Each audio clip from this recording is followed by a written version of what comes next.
G'day guys, Socket here. Last week I released the last tutorial in the REW car audio tuning tutorial series, which was step 7 fine tuning. So with the release of that last tutorial, you now have a full car audio tuning guide depending on which method you want to use, whether it's the moving mic method with pink noise or a fixed mic method with an analog or a USB mic to do sweeps to get phase and impulse information. All of those different methods are covered, and you have a full set of tutorials all the way from how to get all the equipment set up all the way to fine tuning. So you can find all of those methods in the channel homepage under playlists. There's a playlist for each method. Pick the method that suits you best, and you should be able to follow those tutorials and do your own car audio tune and get a decent result. But if you're new to the channel, there is a video that I encourage you to watch, which is called something like the 7 steps to car audio tuning or something like that. I'll put the link down below, and we'll have a look at those 7 steps before we jump into today's demo tune. But you can find that video at the beginning of each playlist. What it does is just walks you through the 7 steps that I use for car audio tuning, and we'll just give you a broad overview of the tuning process, which takes you through all the things like setting house curves and EQ and time alignment and all that type of stuff. And then the tutorials go into details of how to do each step, right?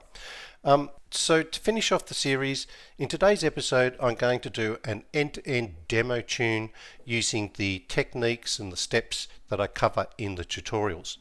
Now, as always, there are many ways to do car audio tunes. This is just the way that I do it. Now, you don't have to follow my process. In fact, I encourage you to experiment and play around and develop your own tuning method. But look, this is the way that I do my tunes, and it works out pretty well for me. So let's recap the 7 steps of the tuning process, and let's go jump into the demo tune. So these are the 7 steps that I use for car audio tuning. It starts with setting up all your equipment, like configuring your DSP and setting up REW and all of that type of stuff.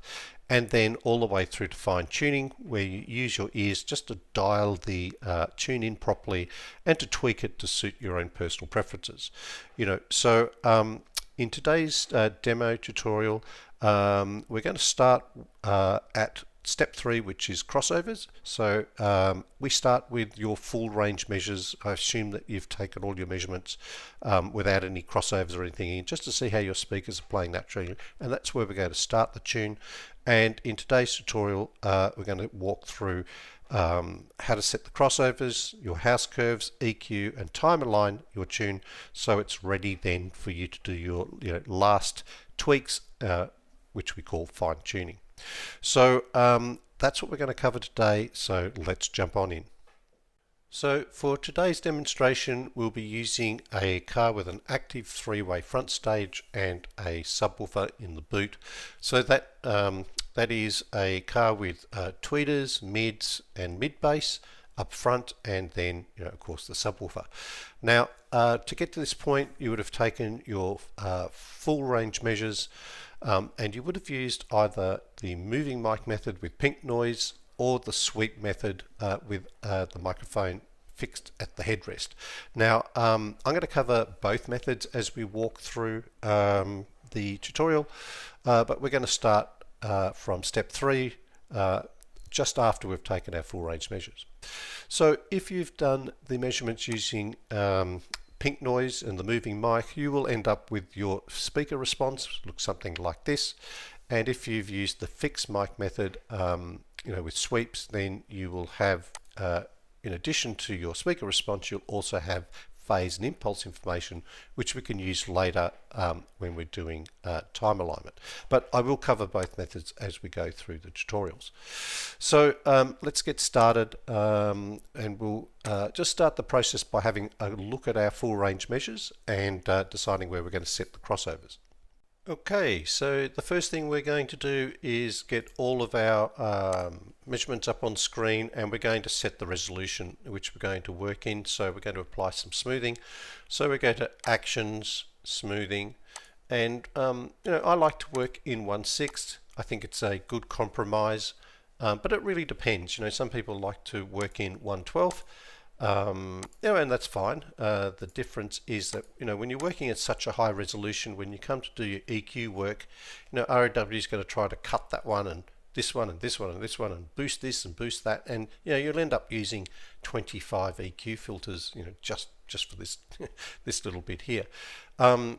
So that's okay if you want to, if that's the way you like to roll. But if you've got a DSP that only has 10 bands of EQ, you can quite quickly find that you run out of bands. So for you, if you've got a DSP like that, then you might want to work in, for example, 1/3 smoothing, right? And then it's going to boost this and cut that and whatever, and you use 3 or 4 bands of EQ, right? Yeah, but I like to work in 1/6. It's a good middle ground, and seems to work for me. But it doesn't really matter. Whatever, whichever level of smoothing that you want to work with is perfectly fine. Just remember that none of the detail is lost, regardless of which level of smoothing you use. It's just it's just how the information is displayed on the screen. Okay. And while we're on this, I just want to point out to the guys that I'm using REW 5.3, which is the most current version of REW that's officially launched. I know some of you guys have jumped ahead and are using the development or beta version, which is 5.4, which has a completely different look of the screen in terms of the measurements and things, and how you access some of the things like smoothing and the alignment tool and things like that. I do have a short video covering how to get to those tools if you happen to be a trailblazer and are using 5.4. But for today's tutorial, I'll be using the official version of REW. Okay. All right. So let's get moving on, and we've got all of our measures in 1/6. So let's take a look at the speakers in turn, starting with the left tweeter. So as you can see here, we've only got a 1000 hertz crossover to protect the tweeters from any low frequency noise that might damage them. So this speaker's kind of playing all the way up to about 15,000 before it kind of sort of drops off a cliff, and then it sort of plays all the way through here, gets to about 3,000 and starts to drop off. Now we've got a couple of peaks and a bit of a dip going on here, because the tweeters are sort of close to the windscreen. They're getting the benefit of what we call corner loading, which is sort of acts like a bit of a megaphone, and sort of boosts the sound. So we're getting bit of free energy there, but yeah, quite capable, playing all right. If I look at the right tweeter now, very similar. It's playing up to about 16,000 hertz and then dropping off. Plays all the way down here once again to 3,000 before it starts to roll off. We've got a little bit of a dip going on here at 6.5, a couple of little peaks. But nothing we can't really deal with when we get to doing EQ. So if we have a look at the two tweeters playing together, they're kind of following each other. One's not up here or one's not down there, so they're pretty level from the listening position point of view. Yeah, so far looks like something we can work with, no real problems. All right, so let's take a look at the mids. Left mid in full range and the right mid in full range. Starting with the left mid, it's playing up to to about 200 hertz before it starts to roll off, and it sort of plays through all of this range. We get down here to about 4,000 or so, and once again it's starting to do this. So 200 to about 4,000 is what this speaker is kind of playing, and if I sort of put my cursor here somewhere, where the roll-offs are kind of starting to occur, something like that. You can see that we have a bit of a dip here, and we have a bit of a scoop going out here, a couple of boosts going on. So these are the two areas that we're going to have to sort of deal with. And mainly because REW is great at cutting things, and in our DSPs we have a lot more ability to cut than we do have to boost. So when you're sort of looking at this stuff, you're really looking for, trying to avoid dips if you can, right? And it's much easier to cut than it is to boost, I guess is what I'm saying. Now, just while we're here, I'm going to switch this to 148 just to show you guys something really quickly. So all the resolution. So when you've got dips like this, what you're looking for is these really deep, very narrow dips. Now those deep, narrow dips are basically cancellations, right? Now a cancellation is, the best way to describe a cancellation is put your hands in front of each, put your hands together in front of you and push as hard as you can with your left and right hand together, right? Now what will happen is you keep applying force, but your hands aren't actually moving anywhere.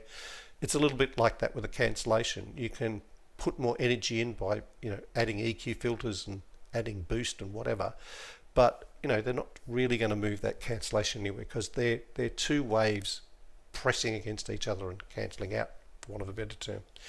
So yeah, that's a cancellation there. We probably won't be able to do much about that, but yeah, okay. So let's go back into 1.6 smoothing. So they might be a couple of little problem areas we need to work around. Let's have a look at the right. See what it's doing. Once again, around about 200 it's rolling off. We've got a big scoop out going here at around about the 1500, 1700 mark.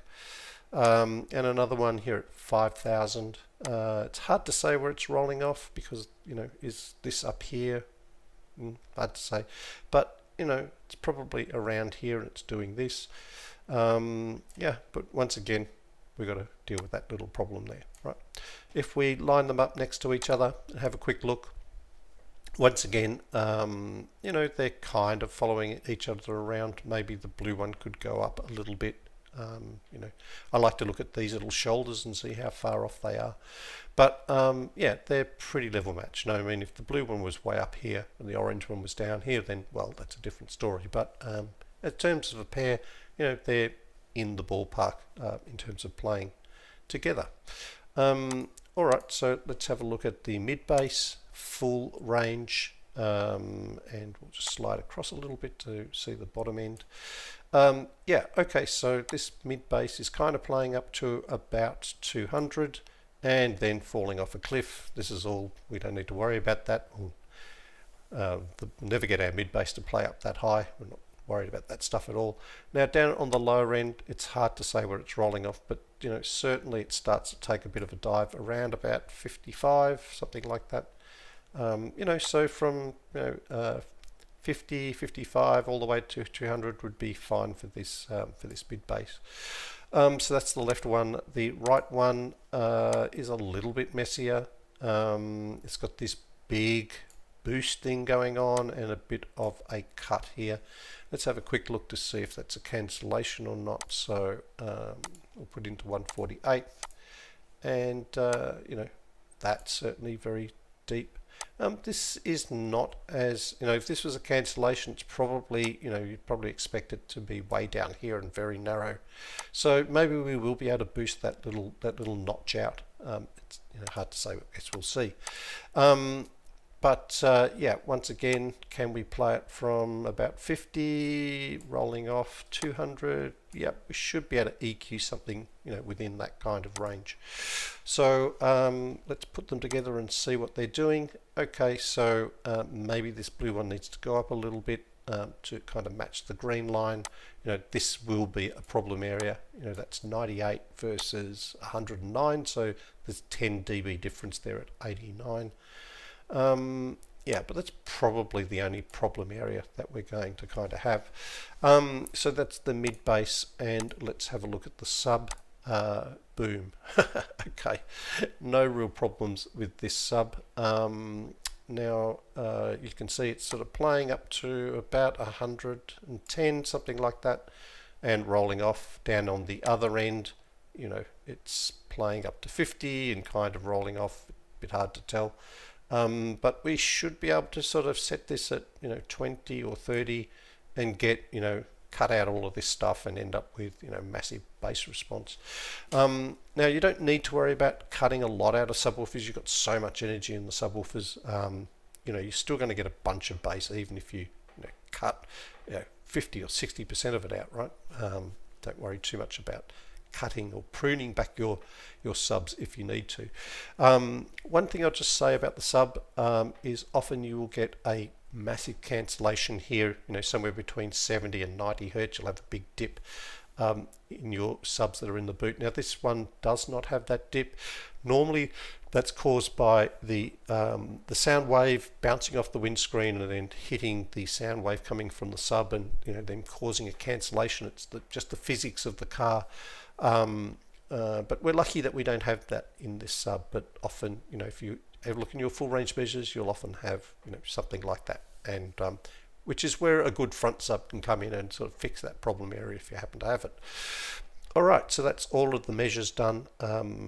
Let's go and get started on the crossovers.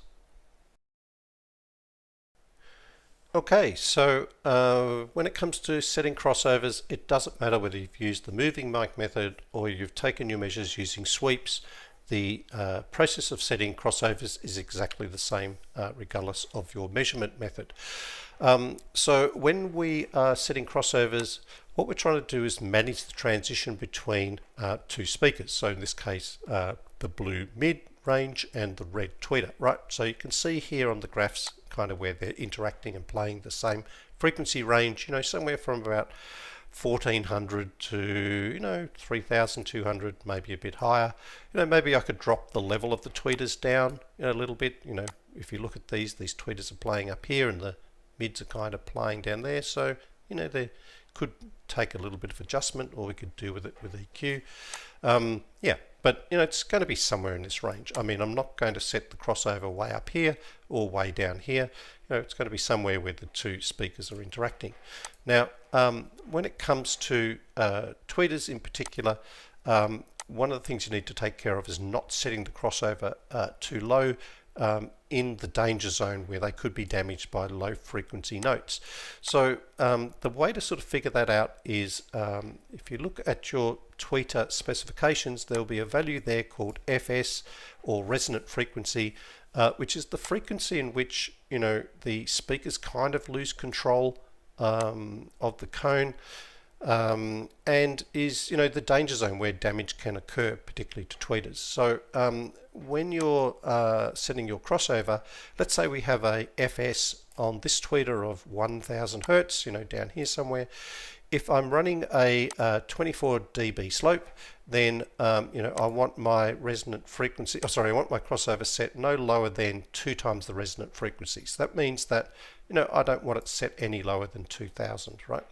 But if I'm planning to use 1/12 dB slopes, 12 dB slopes, then I want a I want a crossover no less than 2.5 to 3 times the resonant frequency. So no lower than maybe 2500 or 3000, something like that. So just keep that in mind when you're setting your crossovers for your tweeters.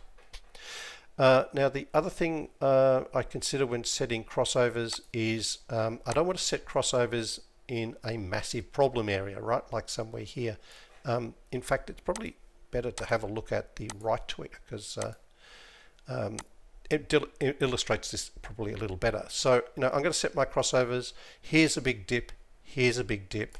I don't want to set my crossovers in the middle of all of that mess or over here, right? So it would make sense to set the crossover somewhere in an area where I could avoid all of these problems. When I do my EQ work, I'm going to cut that little bit out. Ideally, I would want to get under this messy area here. So maybe I want to set my crossover here, but that's going to be way too low because my FS, it's going to be in the danger zone. I don't want my speakers playing that low. So I'm going to have to sort of deal with that. But, so up here, around about the 3,300 mark might be a good spot to put it.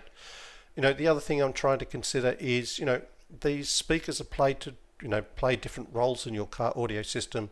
I don't want my mids are going to play the mid range, my tweeters are going to play the high notes. That's what they're designed to do. I don't necessarily want to force my mids to play super high, or I don't want to force my tweeters to play super low. So I'm going to set my crossover somewhere in the range, but in this case I'm going to set it around about 3,300, right, to avoid these two messy areas, and to make sure I'm above the FS. I'm also, if I turn that off for a minute, this is kind of where the speaker starts rolling off, so I'm not going to set it way down here. I want to set it close to where the speaker is kind of rolling off. And I also want to consider what's happening. These are the right tweeters. I want to see what's also happening on the left tweeter. So if I set it at 3,300, is that going to suit the left tweeter and the left mid as well? 3,300. Yeah, looks okay. I don't want to get into this dip area over here. So yeah, that kind of feels about right. Now, do you need to have the same crossover when you're setting crossovers on your speakers? No, you don't, because we're going to move those crossovers anyway when we come to doing EQ work, which we'll get to later. But I like to start off with the same crossovers if I can. So yeah, so in this case for the tweeters, I'm going to set them at 3,300. So what I would do is go into the DSP and I'd select my my tweeter, and now I'm going to put in 3,300, and I'm going to use a link with Riley, and I'm going to do 24 dB slopes. And on the right hand tweeter, I'm going to put in 3,000. Oh no, not 3,000, 3,300. Right, link with Riley, 24 dB slopes, and I can click these over here and just check that there's no errors, right? So good. That's the crossovers for the tweeters done. So what I'll do now is just do a quick measurement and put that crossover in for the tweeters. Alright, so those measurements are taken. We've got the left and the right one with their crossovers at 3,300. So let's have a quick look at those. So left tweeter before the crossover and after the crossover. So the you can see that what the crossover has done is basically cut all of that stuff out, and it's pulled, and now we've got a nice 24 dB slope on the tweeter there. If we have a look at the right tweeter, same type of thing, 24 dB slope. And if we now overlay those two together, the left in green and the right in purple, you can see we've got a similar slope, 24 dB slope for both of them, and they're kind of all leveled up through there. So, happy day. So that's the left tweeter done. Now we need to go back into the DSP and put in 3,300 for the mids. And so we'll go to front mid, and we want this to be 3,300. Oops, not 3. Come on, socket. Link with Riley, 24 dB on the left and also on the right. 3,300, 3,300. Okay, looking good. Let's just double check them. Those two there. Right, so yep, they look fine. Alright, so that's the mids. Let's go and take a measurement of those. Alright, so we have the left measure with the 3,300 crossover and the right measure with the 3,300 crossover. Let's see how they turned out. So we got their left mid with the crossover and the left mid full range. So yep, no problems. And then the same on the right. Great. And if we just have a look at those two crossovers together, 24 dB sloping down nicely, and when we compare them to the tweeters, yeah, good. So we now have the crossovers for the tweeter and the mid pair done. What we're just looking here, you can see the tweeters are at a slightly higher level than the mids. but we don't need to worry about that now. We'll take care of all of that stuff when we get to setting our target level and our house curves, right? So that's that piece done. All right, now we're going to move on and do the mid-range versus the mid-base crossovers. So let's just start with the left mid and the left mid-base. All right, so what's going on here? So they're kind of crossing over naturally around about the 197 mark. The mid base sort of rolls off quite sharply here, and it's a good spot because the mid's starting to roll off here as well. There's a bit of a dip going on here. Let me just have a quick look at what's going on. So 148th. That's a massive cancellation. You can see that really deep narrow. This is also some sort of phase issue going on. So the difference between a cancellation and a phase problem is cancellation is usually very sharp and very deep and very narrow like this here.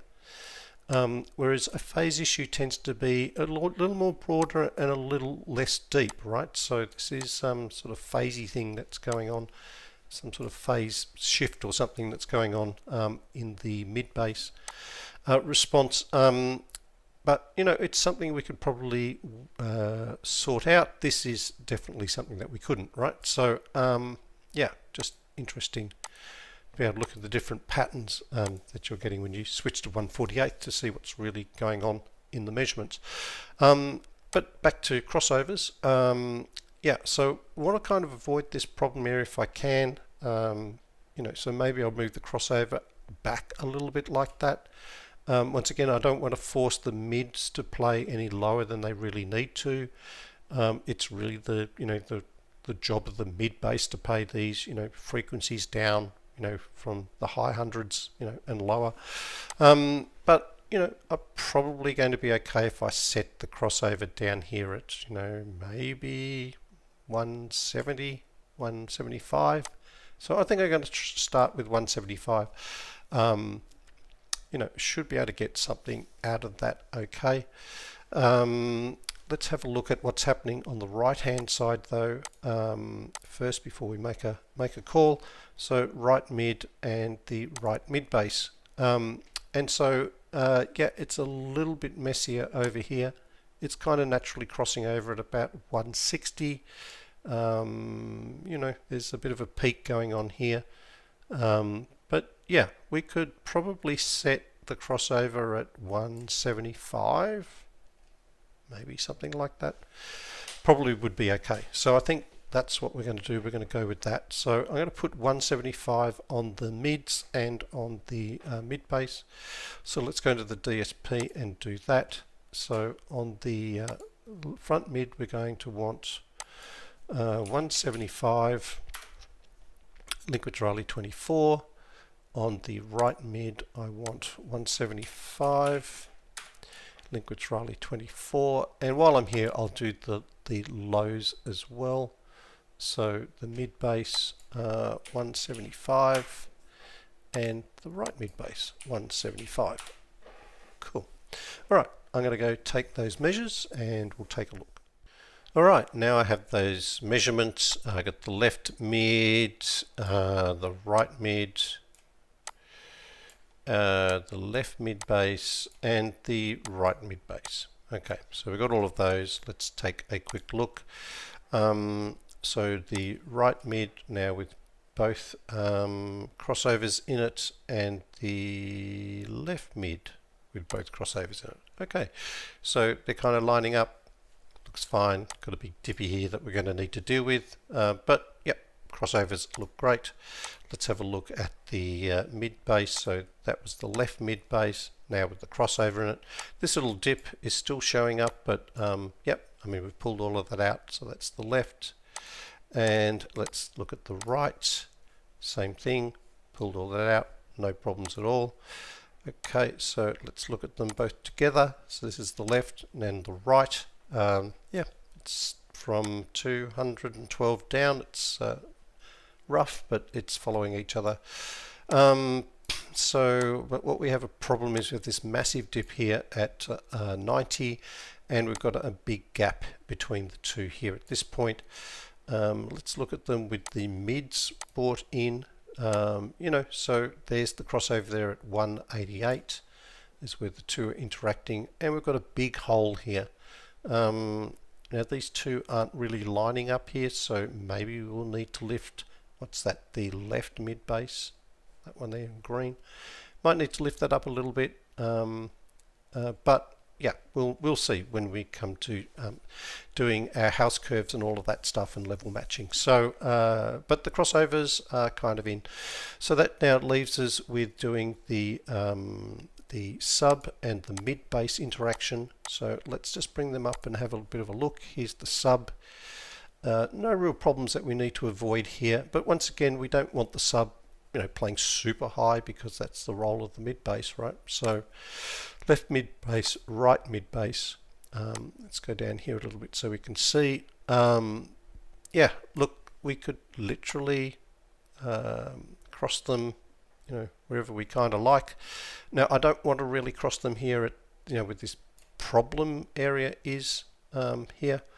I might want to sort of come underneath that a little bit, or maybe even maybe try to avoid it by coming this side of it. But then we're going to have a pretty narrow band for the mid bass to play, which will be from 175 or whatever that we put the crossover in. It's going to be quite narrow, but yeah, I think what I'm going to do is maybe set the crossover at 100. We'll see how we go. Try to avoid this little area. We'll sort of cut it, cut the crossover like that, and get the sub to sort of come over here and get rid of all of that. Because the sub looks pretty capable of playing all of this low end on its own, right? So let's do that. I'm going to put 100 in on the DSP. So we go back to here. Start with the left. Oh, it's already got 100 in there. That's great. So 24 dB on that side, 124 dB on that side. And now I'm going to go to my subwoofer. I'm going to make sure that they're both linked because I want both of those to do that. And I want 100 Hertz on that one, and it should have done on both sides. Perfect. So I can now just double check these. Yep, they all seem fine. Good. So just going to go and take those measurements, and we'll take a quick look. All right, so left mid bass, where are you, left mid bass? Get rid of the old measurements, right mid bass, and the sub. So let's have a look at those. So that's the left mid bass, the right mid bass. Okay, not as good. We've got this problem area through here that we had before. Right, this thing going on here. But we'll fix it up later. And then we have our sub with the crossovers. So the sub originally looked like this. So we've pulled it all back there. It's a beautiful shape. So yeah, all looks fine. So now we have all of our crossovers done. So we have the sub, the mid bass, the mids, and the tweeters. Okay, and you can see that we've got some, the levels of the mid bass probably need to come up a bit, but we'll take care of that in a minute. So that's step 3 done, which is the crossovers. Now we're going to move on to the next step, which is setting our house curves and our target line and our level matching. Okay, so on to setting our house curves before we get on to doing EQ. So first of all, I've just reorganized all the measurements. So I have my full range measurements up the top and then all of my crossover measurements down the bottom. And the first thing we're going to do is try to pick what we call a target line. Now, these measurements have been taken a little bit too loud. they should really be more around the 80 to 85 mark, and and as a result, we're getting a little bit of clipping happening, way down here at the around the 20 hertz mark. But we'll just work with what we have. Yeah. But I'm going to end up setting a target line, somewhere through the middle here. So what you're trying to do with a target line is set a level that you're going to basically cut everything back to. Bear in mind that you can move your speakers up and down a bit by adding gain, right? So if you kind of let's just have a look at these really quickly. So I'm going to use my left tweeter and my right tweeter, there. If I'm going to run a target line through these two, what I'm going to do is try to avoid any problem areas. Now, the only real problem area we've got on this tweeter is probably this little dip here. Now, I'm always going to prefer to cut than I am to boost, because REW doesn't do a great job of boosting. You certainly got more, when you look at your EQ bands, you've got more room to be able to cut than you have to boost, right? So, yeah, so I'm going to try to run a sort of a line of best fit, that sort of balances the peaks and the dips. But, I don't really want to boost any more than about 6. So, that's sitting at about 98. If I ran my line through there, I'd have, for the tweeters, a level of about 102, right? Something like that. Okay, so let's call it 102 for the tweeters. And I'll just make a note of that, 102 for the tweeters, right? Roughly. Now, let's go and have a look at the mids. So left mid and the right mid. Now, once again, I'm going to want to run a level, a target line kind of through the middle of all the peaks and dips, which would be somewhere here. Now, the two speakers are pretty level matched already, right there. Look at the slopes; they're kind of matching. They're kind of matching through this area. They're not matching through this area at all.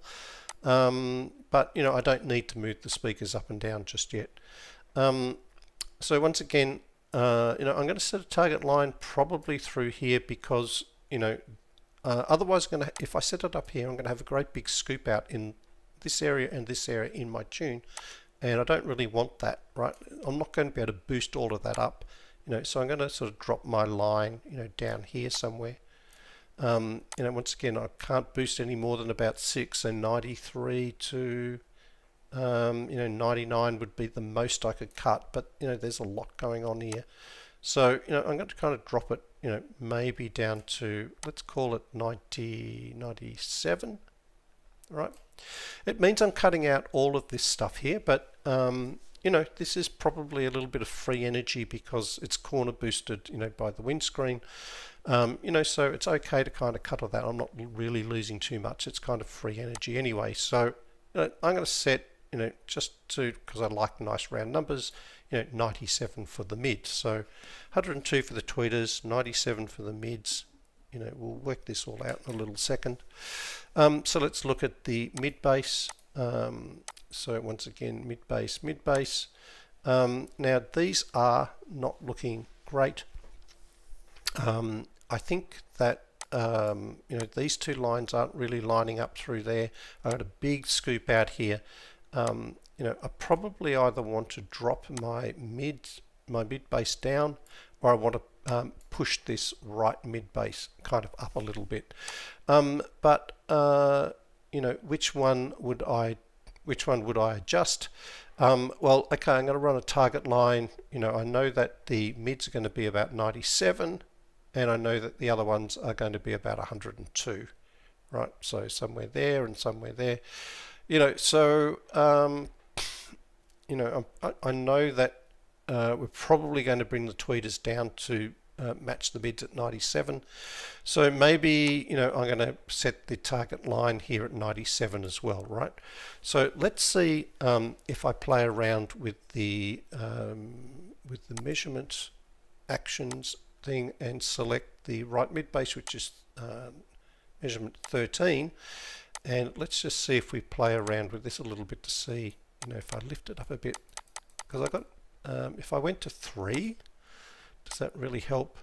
Maybe if I went to 4, added 4 dB on. Okay, it's still not looking great, but it's, it's better than before. Excuse me. So maybe maybe I'll start by putting 4 onto the right mid bass.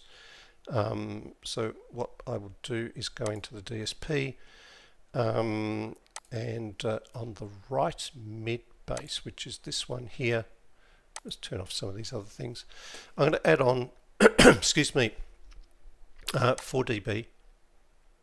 Seems like a lot, but yep. And I'm going to go and take a measure, and we'll see how that's turned out. Alright, so I now have that right mid bass measure, and if I have a look at the sub, and now the left mid bass, the right mid, left mid, and the tweeters, right? So bring them all up together, and we know that we're going to try to set our measurement level at about 97, because that's where the that's where we're going to try to avoid these problem areas with the mids. Now we could do a couple of things. We could try to lift the mids up a little bit to match everything else, or we could bring everything else down a little bit. Now it's probably because we've got more ability in the DSP to you've only got like 5 dB of gain on your speakers, right? But you can cut all the way down to 30 dB, right? So you've got much more latitude to cut than you have in the DSP to change your speaker levels. So it's easier to cut than it is to, it's easier to drop your speakers than to lift your speakers, because you've got more range, right? But the first thing we need to do is, if we're going to set a target level of about 97, we'll need to set a house curve so we can see how these speakers have to kind of line up against it. So that will be our next task. Okay, to set a house curve, we can use almost any speaker. It doesn't really matter. I'll just select the left tweeted, and we'll go into EQ. The EQ tool, let's shut down this bottom window by clicking on there, and down the bottom here you'll have all of these little checkboxy things. So we've got the measurement, predicted, and target. Now you can leave them on or off, doesn't really matter, but the only one we're really interested in is target, so make sure you got that selected.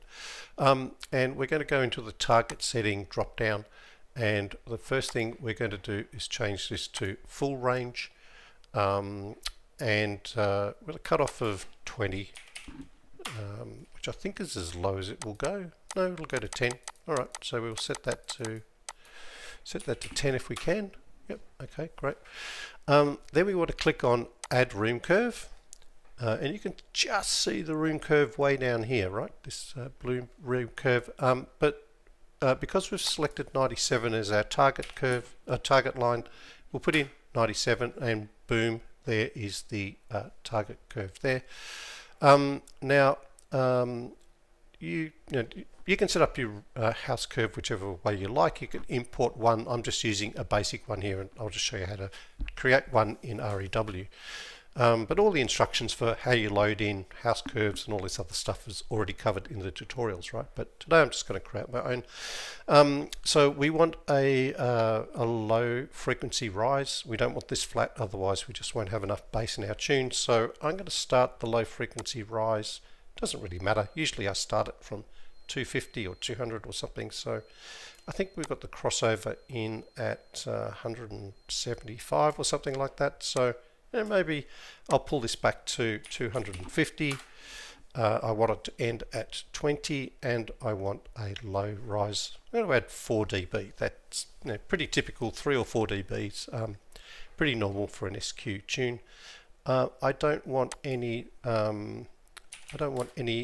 high frequency rise or high frequency cut or anything like that, right? I don't want any of this mucky round stuff at the other end. I'm just going to leave that at 0, right? So that's now going to be my house curve for the overall tune. So I'm going to generate measure from target shape.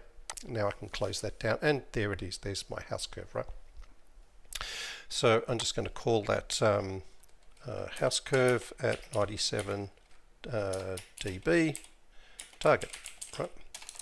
So that's the target level for all of the speakers. All right, and as always, I like to make that black so it stands out. Okay, so when we look at this, we can see that with the target level set here, we can do it two ways. You can either just EQ the speakers as they are now. When you EQ, you're going to EQ all this stuff back to this line, or you can drop the levels down a little bit like this, which will move the slope and the crossover. Okay. But that's fine. You can do it that way, or you could just leave it and EQ it. The mids aren't going to move. We've set it this way, and we're just going to EQ the mids as they are. The mid bass, we could drop them down, but it's probably easy just to EQ this, and the same with the sub, right? We could drop this down as well. So what I am going to do is I'm just going to drop the sub a little bit, and I'm going to drop the tweeters a little bit just to bring them down just a fraction. So how much do I need to drop these things? Well, let's start with the sub first, which is measurement 14. So I'm just going to estimate it using the measurement actions button. So I want measurement 14. Here we go. And let's just bring this down. Let's see how far I could actually chop it. I could bring it down maybe 7. That would be heaps. It means that it's going to roll off a little bit here, so maybe I don't want to bring it down that far. I might be better off sort of cutting it. Maybe I just want to bring it down maybe 5. Let's go with that. Let's just start with 5, see how we go. Alright, so I'm going to put that into the DSP.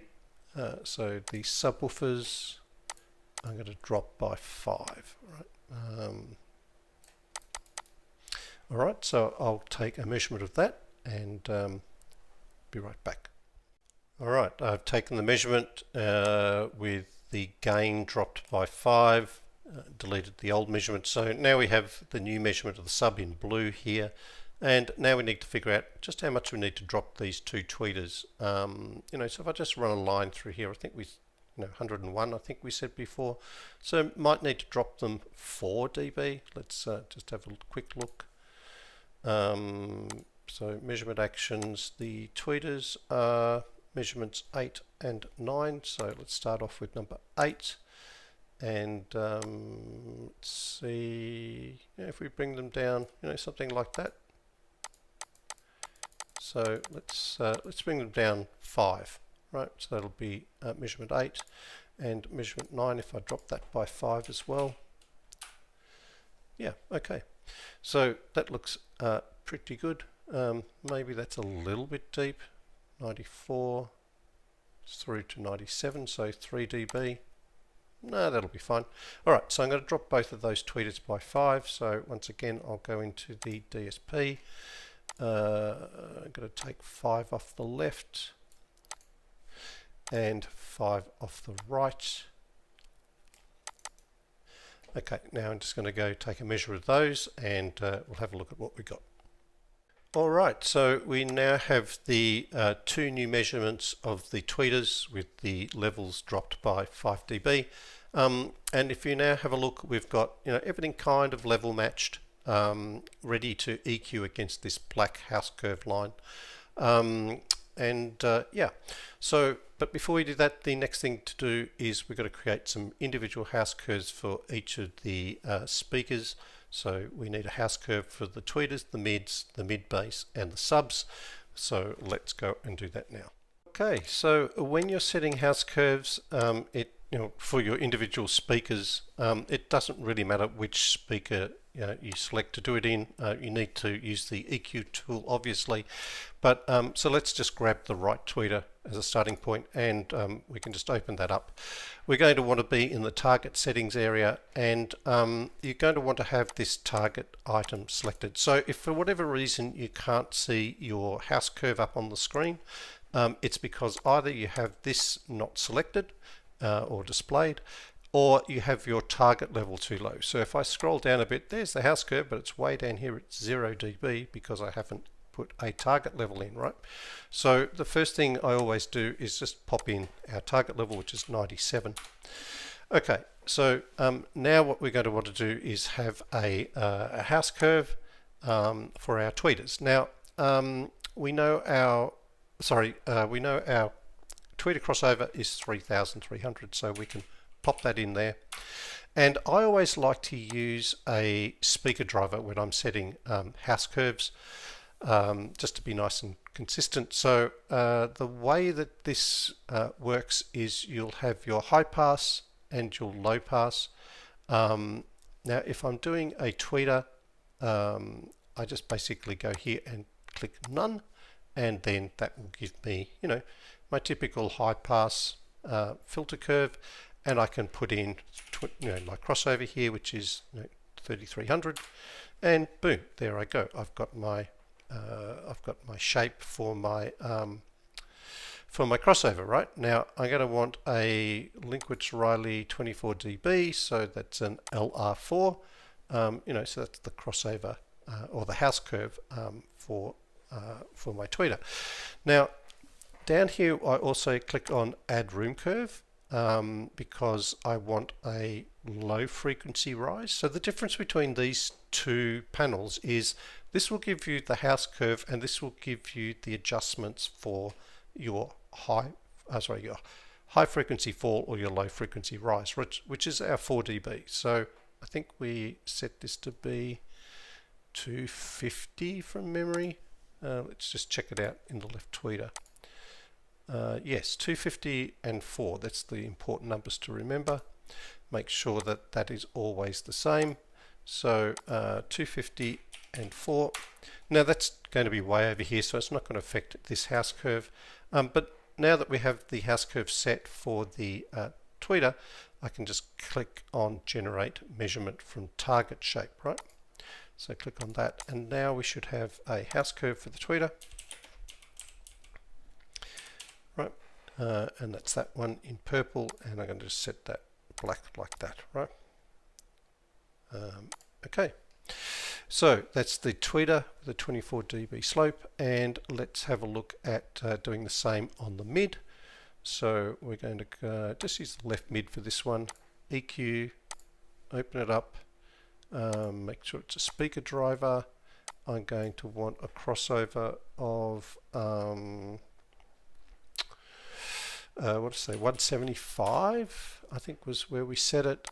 I want that to be Linkwitz-Riley. Now if you're using other slopes like a Butterworth or a bezel, that's what these things are, right? So an LR4 is a 24 dB slope, BU4 is a 24 dB slope, a BU2 is a 12 dB slope, right? And so on and so forth. Okay, so that's those two, and I want 3,300 set on that one, right? I can't see the room curve, so I'm going to set that to 97, and I'm going to click on that because I want 250 with a 4 dB rise, and you can see it's just made that little tweak move there. Alright, so that is the target line for the mids, so I'm going to generate that. And we're going to do the same for the mid base, so that's the house curve for the mids. Make that black. Alright, so for the mid base, we're going to just select, use the left, that'll be fine. EQ speaker driver, we're going to want that to be 100, and we want the other one to be 175, right? Once again, we can't see the target line. 97. add that room curve, add that 250 rise. Okay, so that is for the mid bass. So let's generate that. And that's the house curve for the mid bass. Very good. And make that black. Okay, so it's starting to get a bit messy, so I'm just going to clear things out, and we're going to bring these lines back in a little bit. Mid bass, all that stuff, right? So the first thing you'll notice that the house curve for the mid bass is not quite reaching the target line here. What I like to do is just manually adjust that because otherwise I'm going to EQ here, and then I'm going to have to raise my mid bass and all that stuff. Now other people argue that they will add up and the summation will get there, and yep, maybe that's right. But I like to do it this way. So what I will do is said, well, I've just set the house curve with a target line of 97, but that kind of needs to go up a bit. So let's say 96 up to 101. So maybe it's got to go up 4 dB. Maybe that's going to be a bit too much. So what I'll do is set this to 101, and I'll generate another measure, and that's pretty close. Maybe make it 102. Generate another measure. Oh, boom, it's right on the line now, right? So I'm going to use that last measurement as the house curve and delete the others, right? So that's now going to be the new house curve, and the target for that is now 102 instead of 97, right? And I put 107 target curve, right? Just so that I remember. Oops, not 107, 102, wasn't it? Yeah, 102. All right, so I can now turn that black, and that's kind of got all my house curves sort of all lined up and leveled. Now I just need to do the sub. So sub speaker driver. Now we want to turn the top one off. Oops, LR4. Thank you very much. We want to turn this one off, and we want to turn this one on, and this one needs to be 100. And so why can't I see that? Oh, because I haven't set this, so I'm going to set this to 97. There's our curve. Let's generate a target, and once again this is a little bit low, so I'm just going to lift it up just a fraction. Let's go down here, see. Okay, yeah, 105 to 107. Let's try making this 99. Has that helped? Generate a little bit too high. Let's make it 98. Okay, that's getting closer. 98.2 if I want to be really OCD about it. Okay, that seems to be bang on. 98.2, I can get rid of all the other ones, right, and use this last one, which is now perfectly lined up with the overall tune house curve, right, and that's 98.2 target curve, right. All right, turn that black, and now we have all of our house curves ready to go. Good, fantastic. Okay, let's get on to step 5, which is EQ or equalization. And just like when we're setting crossovers, it doesn't matter whether you've used moving mic or sweep measures to get to this point. The process for doing EQ is exactly the same. Now, the aim of EQ is to use electrical filters to manipulate the response of the speaker to give us an acoustical response that will match this black line. Now, this is a concept that a lot of people get confused about and stress out a little bit, when I'm doing some tunes. And so let me explain the difference between an electrical and an acoustical response. Let's just bring up, so if you remember, this is the left tweeter, and I'll just turn off this house curve for a moment. So here is the red left tweeter in full range, right? And then we put in a crossover, which was a 24 dB Linkwitz-Riley slope, and we ended up with this pink line. So adding an electrical filter has changed the response of the speaker, right? You can see that it's not on the red anymore, it's now over here, and that is because we put an electrical filter in, right?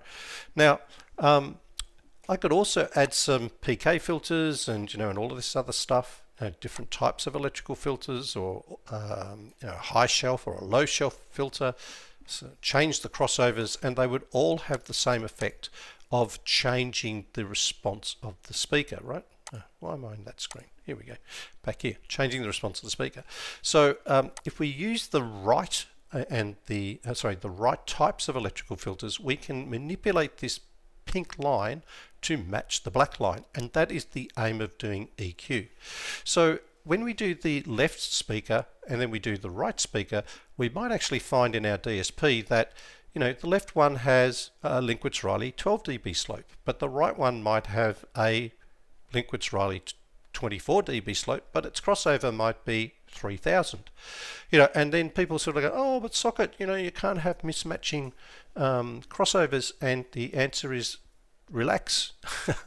I don't really care what crossover or what electrical filters I'm using. What I'm interested in is how the speaker response, how it plays, or what its acoustical response is. That's much more important to me than what filters that we're using to achieve it, right?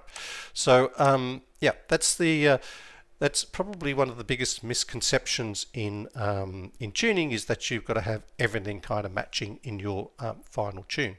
What's important is the acoustical response, not the electrical response or the electrical filters that you're using. All right, the other thing I'll say about EQ is that I do EQ first and then I do time alignment. And there's a reason for that, and the reason is, and I'll just show you very quickly, is let's say here are the phase plots for this speaker, right? And so if I do my timing first and I get all my speakers time aligned, and then I do EQ and I add some EQ filters, look what happens to the phase, right? EQ filters change or change the shape of the phase. So if I've done all my time alignment, I've got everything time and phase aligned, and then I do EQ, I'm going to stuff that time alignment up, right? Now, people get super passionate about this, and all that type of stuff. If you want to do your time alignment first, that's fine. Like I said, this is the way that I tune. It's not the only way to tune, but the reason that I do EQ first and then time alignment second is because EQ will change your phase. Okay, so with all of that said and out of the way, let's go and have a look at how we EQ the speakers. All right, well, let's get on and have a go at EQing this left tweeter. Now, when we're doing the EQ work, we want to try to get the speaker response to be on the left-hand side of the target line.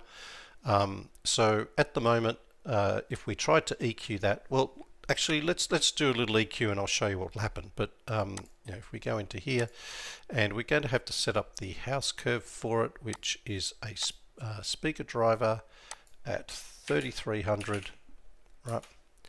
LR4. Okay, so you can see that's above it, that's below it, right?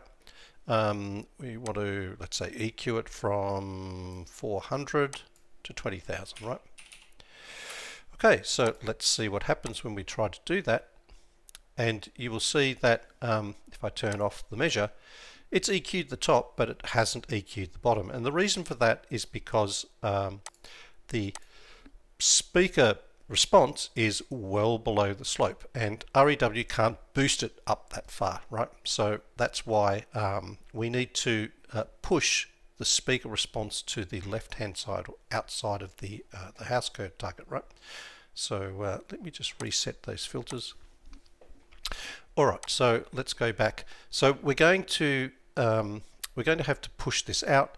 Now, if you remember, we had the full range response, and the pink response is because we put in a crossover at turn the phase off, 3300 with a 24 dB slope, right? So if we go back here, so when we added that electrical crossover, we ended up with that, which is too steep. So we need to change the crossover to something else, right? So that means to sort of estimate what that crossover might be, we'll go back into the full range measure, click on EQ. Now just check that you've got the right settings in here for your crossover, sorry, your house curve target. So 3300 LR, blah blah blah. What is this? This is it's the full range measure. That's right. 97, all that type of stuff. Goodo. So let's go pop in the filter that we have, which is the 24 dB filter. And we need to turn on predicted. Okay, so there is the copy of the pink measure. That's the crossover that we've got set in the DSP at the moment. But we know it's wrong because all of this is well below the house curve. So there's a couple of ways we can change this. So normally what I would do is just play around with the crossover frequency to see whether that is helping, which it's not really, so I'll put that back. And I would change the different types of crossover, so a bezel or a Butterworth, not really helping, so more likely, there we go. So a 12 dB slope Linkwitz-Riley will certainly get all of that in line and almost get this bottom end in line. Now, I could try a bezel, that would certainly help as well. But look, I think I'm going to stick with Linkwitz-Riley slopes. I'll try to do that if I can. It's less important to have this bottom right down here, you know, way down in the weeds, 60, 70, 80 dB down. Less important. What is important is this upper top slope, you know, where the speaker's response are playing, you know, and the first 10 to maybe 30 dB down. Certainly the first 10 and 20 is the most important, you know, as per, you know, we talked about in the tutorial. So I'm going to need to change the crossover in the DSP from a Linkwitz-Riley 24 to a Linkwitz-Riley 12. So I'm going to go do that now, and well, let's go plug that in now. Just close that. So make that a 12 and just take a quick measure. Alright, so here is the new measure. I'm going to slide that all the way up to here. And now we have a new measure here in the original measure in red, the new measure with the 12 dB slope in blue, and the pink 24 dB slope there. So now that it's outside of the target curve, we can EQ it, right? The auto EQ should work. So what we're going to do is use this one now. We can delete the pink one. We don't need that anymore. And we're now going to use this this measurement 8 to do our EQ work because it's got the crossover in it. So I'm going to go into EQ. I'm going to make sure that we have the correct house curve. So 3300 LR4. 97, that's all fine. Make sure that's all turned on down here. Okay, so we're now going to want to EQ the purple line to the blue line. And so let's see, so we're going to set a match range. So we're going to try to EQ this from, I don't know, about 400 through to 17,000, right? Don't need to go all the way to 20,000. Now, let's see how we go. Match response to target, and REW is doing its thing, and there we go. Now we've got this predicted line is, you know, following this. Yeah, beautiful, right? All the way down here. Fine. So if I just turn off the measure, now we can see that, you know, it's EQ'd to that line. There's no manual adjustments, and we've used 15 EQ bands, right? So fabulous. So the next thing we're going to do is transfer these into REW, into the DSP. So if you're using a Helix, DSP, you can do a little copy by clicking on this little white icon. If not, you kind of need to somehow copy these over into your DSP. At worst, you need to write them down and manually put them in. Yeah. So let's go in here. Make sure we got the right speaker selected. So that's the left tweeter. Click on that. This is going to pop up and ask me whether I want to put it all in, and the answer is yes, of course. So I click like that, and boom! I now have the EQ filters, the 15 EQ filters all put in there. Great. All right. So just be aware that if you're going to do more EQ work, if for some reason we're going to do a second round of EQ, then what you would have to do is, sorry, if you try to do that again, you will overwrite these settings, right? So just keep that in mind. All right, so what I'm going to do is I'm going to do a measurement with these new EQ settings set in. So I'll do that and be right back. All right, so have the new measure. It's now measurement 20. And you can see the speaker response is following the line there, no problems at all. The original full range measure in red, and then we did the measurement, put a crossover in it with a 12 dB slope, which pushed it outside the line. Then we did the EQ work, and look at that, following the house curve just fine. Yes, it's deviating a bit way down here, but yeah, doesn't really matter, right? So happy days. Okay, so now we can move on and do the right-hand tweeter. All right, so right-hand tweeter, let's bring that up. That's going to be, well, we use the same house curve, that's fine. Measurement 9, and we have a similar problem. The slope is out, so let's bring up the full range measure. Well, before I do that, I just want to show you what happens if we use the measurement with the crossover, right? So let's say I'm going to do the EQ work and I'm going, oh, I need to push this out. And I select measurement 9, which is the right tweeter with the crossover in it, instead of the full range measure. And this happened to a guy the other day, one of the viewers, who asked me how come I can't get this to work, and this is what he was doing wrong. It's what we call double stacking filters. So let me go into the EQ over here, and all right, so this orange line already has an EQ filter put into it, and let's just make sure that we've got the right target curve, 3300, 254, all that stuff. Yep, all looks fine. Okay, so now let's go back up to here and do what we were doing before to try to get an EQ filter that's going to work. So high pass 3300, Linkwitz Riley 24. Okay, so now wow, look at this, it's even worse than it was before. If I turn that off, you can see how just putting that back in has made it even worse. So now if I try to do a 12 or try a high pass, or try a bezel or something, there's no way I can get this to close. And the reason that this is happening is because this orange line already has an EQ filter in it. And when I come over here and I try to do this, I'm adding a second EQ filter on top. And when you stack filters together, they get steeper. Okay, so you don't want to use the filters that have already got EQ filters in them for this type of estimating work or simulation work. You want to use the full range measures that don't have any filters in them at all, right? So okay, so right tweeter, go into the EQ panel. We have the EQ filter in there already. Okay, so that's the original measure. Let's just turn this off for a second. Sorry if it's a little confusing, guys. Right, there's our full range measure.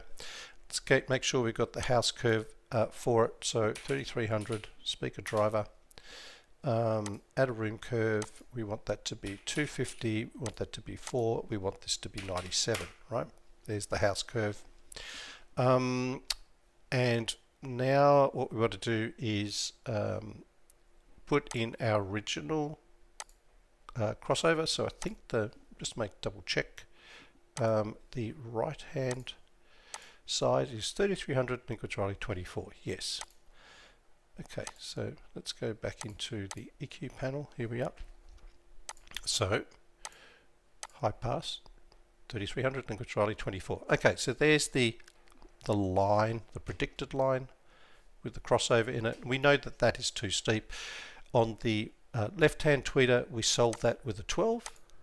That will also work for this side, which is great. Could we use a different slope? Butterworth doesn't help. Bezel doesn't really help. Let's make that 2700. A little bit. Not really. Okay, so it looks like the same solution is going to work for the right hand side as well, which is a 12 dB slope, right? Linkwards Riley 3300 12 dB.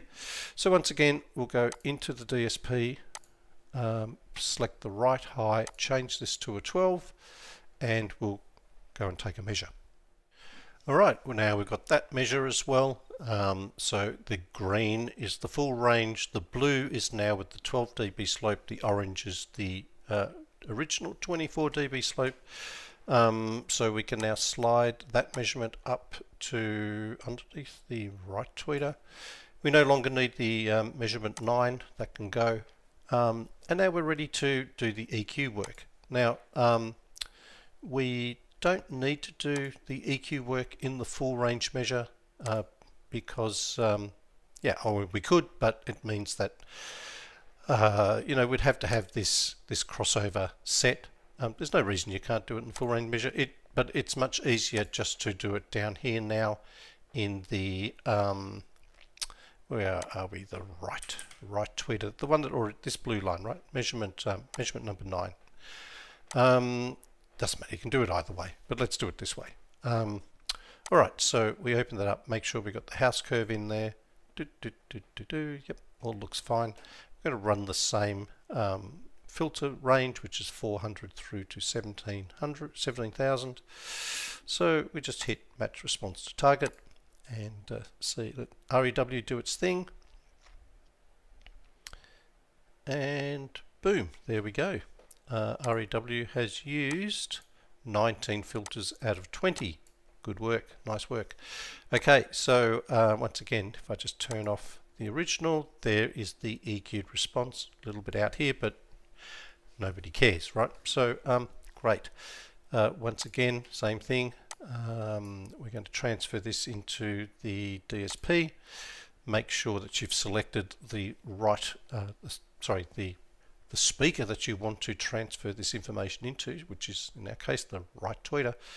Click on that, comes up, hit OK, and boom, all the EQ is now in there, right? Alright, so I'm going to go take a measurement of that and be right back. Alright, that's been taken as well. So here we go. We've got the green full range measure, the blue is the just the crossover, and now we've got all the parametric EQ filters in there, and it's following the target line, right? So now all the electrical filters are giving us the acoustical response or the speaker response that we want. That's the two tweeters done. Let's have a look at them side by side. So look at that, on top of each other, following each other beautifully, following the house curve beautifully. So that is the tweeters done.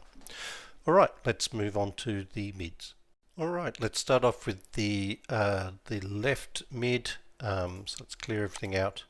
So you've got the left mid full range and the left mid with the crossovers in here, right? And now the house curve for the mids.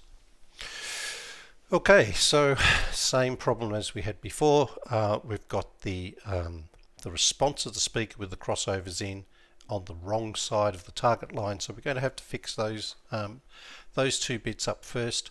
So working on the left mid, let's see, we want the full range measure, left mid full range, which is measurement number 3. So we go into here. Now, before I do that, we just want to go into the DSP and just check. It's always handy to go and check what the settings are. So it's 175 24 dB linkwidths and a 3300 linkwidths Riley linkwidths as well. All right, so back into REW, into left mid EQ. Let's put the, first of all, let's make sure that the house curve is correct. And this doesn't have a house curve in here yet. So we want LR4s on both. We want this one to be 175 and we want this one to be 3300. Okay. So the house curve crossovers always stay the same. It's the electrical crossovers in the DSP that we change, right? But this is always the same because this is the shape that we want. Now we can't see the curve. You can just see it down here because the target level is set to 0. We know the target level for the mids is 97. So boom, now we can see it. And we want to add a little low frequency rise, high frequency fall. So we click on this to bring that up. Now it's 250 with a 400, all that stuff, right? Okay, so now our house curve. Now some of this graph is grayed out, and that's because the match range starts at 400 and goes to 17,000. So everything either side of this match range will be filtered out. So just so we can see it, we'll set the match range to 20. Now everything looks nice and clean. All right, now this is the shape of the speaker response with these crossovers already in it. These guys here, and clearly they don't work. So what we tried last time was 12 dB slopes. So okay, let's push that out pretty well. 12 dB slope on this one is looking better. Let's try maybe a Butterworth. That certainly helped a little bit, and a Butterworth on this one. Yep, but we've got some problems, down here, which is not really helping. Maybe a bezel on this one. Yeah, where I can, I like to try to keep my Linkwitz-Riley slopes. So this one looks like it's going to be okay. What you need to be aware of is when REW cuts or does the EQ work, and it's got to cut this stuff down, it will sometimes pull this down as well, right? So if I cut this, this is going to get worse. I cut this, this is going to pull this down worse. Yeah, so if I do something like a bezel on both of them, and I have all of this stuff to cut down, the problem's going to be is when it cuts this, it'll pull these dips well down as well. So, I want to try to hug the line as much as I can. So Linkwitz look, like they don't need to cut too much, right? Anyway, so that's certainly looking better. And I'd like to actually, fix these up before I do my actual EQ work, but I'll take care of that in a minute. I just want to get the crossovers right and do a remeasure. So let's see if I can play with the this crossover a bit. Maybe I'll make it 3,500. Maybe push that out just a fraction. And on this one, 175, I might make this 160. Okay, that's sort of helped a little bit down here. That's not too bad. All right, so I'm going to go with that. 3500 Linkwitz-Riley 12 and a 160 Linkwitz-Riley 12. 3500 and 160, right? So into the DSP, the front mid. So I'm going to want this one to be 3500 with a 12. 3500, thank you. That's better. And the other one I want to be 160 with a 12. Okay, so I'm just going to take a quick measure of that. All right, so that has pushed these slopes outside the line. We still have a little bit of work to do, but I'll come to that in a little minute. So we can now slide this measurement up over here. It's got the new crossover slopes in it, so we don't need the old measure. That can go now. All right, so we're going to now do some EQ work using measurement 10. So we're going to go up into EQ, just check it's measurement 10 up in the header, and let's just make sure that we've got the right house curve in there. Now remember, we've changed the crossover in the DSP, but the house curve crossovers don't change, right? We want the same shape. We're just manipulating the shape of the speaker. All right, so that's all fine. 254. All right, great. Right, so before we do the auto EQ, there's some things I want to do to try to fix up the response a little bit to give REW the best chance of EQing it all back. So I want to see if I can sort of push this little area out just a little bit, and I want to see if I can sort of push these little dips out a little bit. And so to do that, I'm going to use some manual filters, right? Now I don't need to add those crossovers in because it's already in the measure, right? So I'm just interested in the PK filters, and I'm going to start with, I always start with the 20 and work my way back, right? So starting off with 20, and so the first thing I'm going to do, and the most important thing I want to do first, is to get rid of some of this stuff here. So I'm going to put a filter in at what's that, 554. So PK 554. I want to boost it, so the maximum I can boost is 6, right? And the Q is the width of the boost, right? So if I make it a 1, it's going to affect a large range of EQ bands. If I make it a 7, which is very sharp, it's going to affect just the area that I'm trying to boost. Now remember that when REW cuts, it's going to pull this area down as well. So even though I've boosted it above the line, it may not necessarily stay there, right? So I'm going to actually make it sort of a middle of the road type of boost to get it a little bit above the line there. Okay, so that's taking care of that little dippy bit. Now I'm going to do the same kind of over here at 1520. So PK 1520. I'm going to add a 6 dB boost to that as well, but I'm going to make it a little bit more broad because it's a bigger area. If I turn that off again, right? Just click here to turn it on and off so you can see what's going to happen. It's affecting a much broader area than this very narrow area that I was working on before. So I'm going to go with a 3. Maybe I'll even go with a 2 on this one, right? But a 2 sort of affecting things over there. No, look, I might maybe 3.5, something like that, right? So that's sort of helps. That'll help REW sort of not have to boost those areas automatically, right? I've sort of done the boosting for REW. I'm going to see if I can sort of fix this area up over here as well. And so I'm going to use a 3rd EQ band, maybe even a 4th, we'll just see. So I'm going to pick somewhere kind of in the middle here. Let's say it's 29. And we're going to hit 6. Now to affect a great big area like that, I'm going to need a really low Q. So I'm going to use a 1.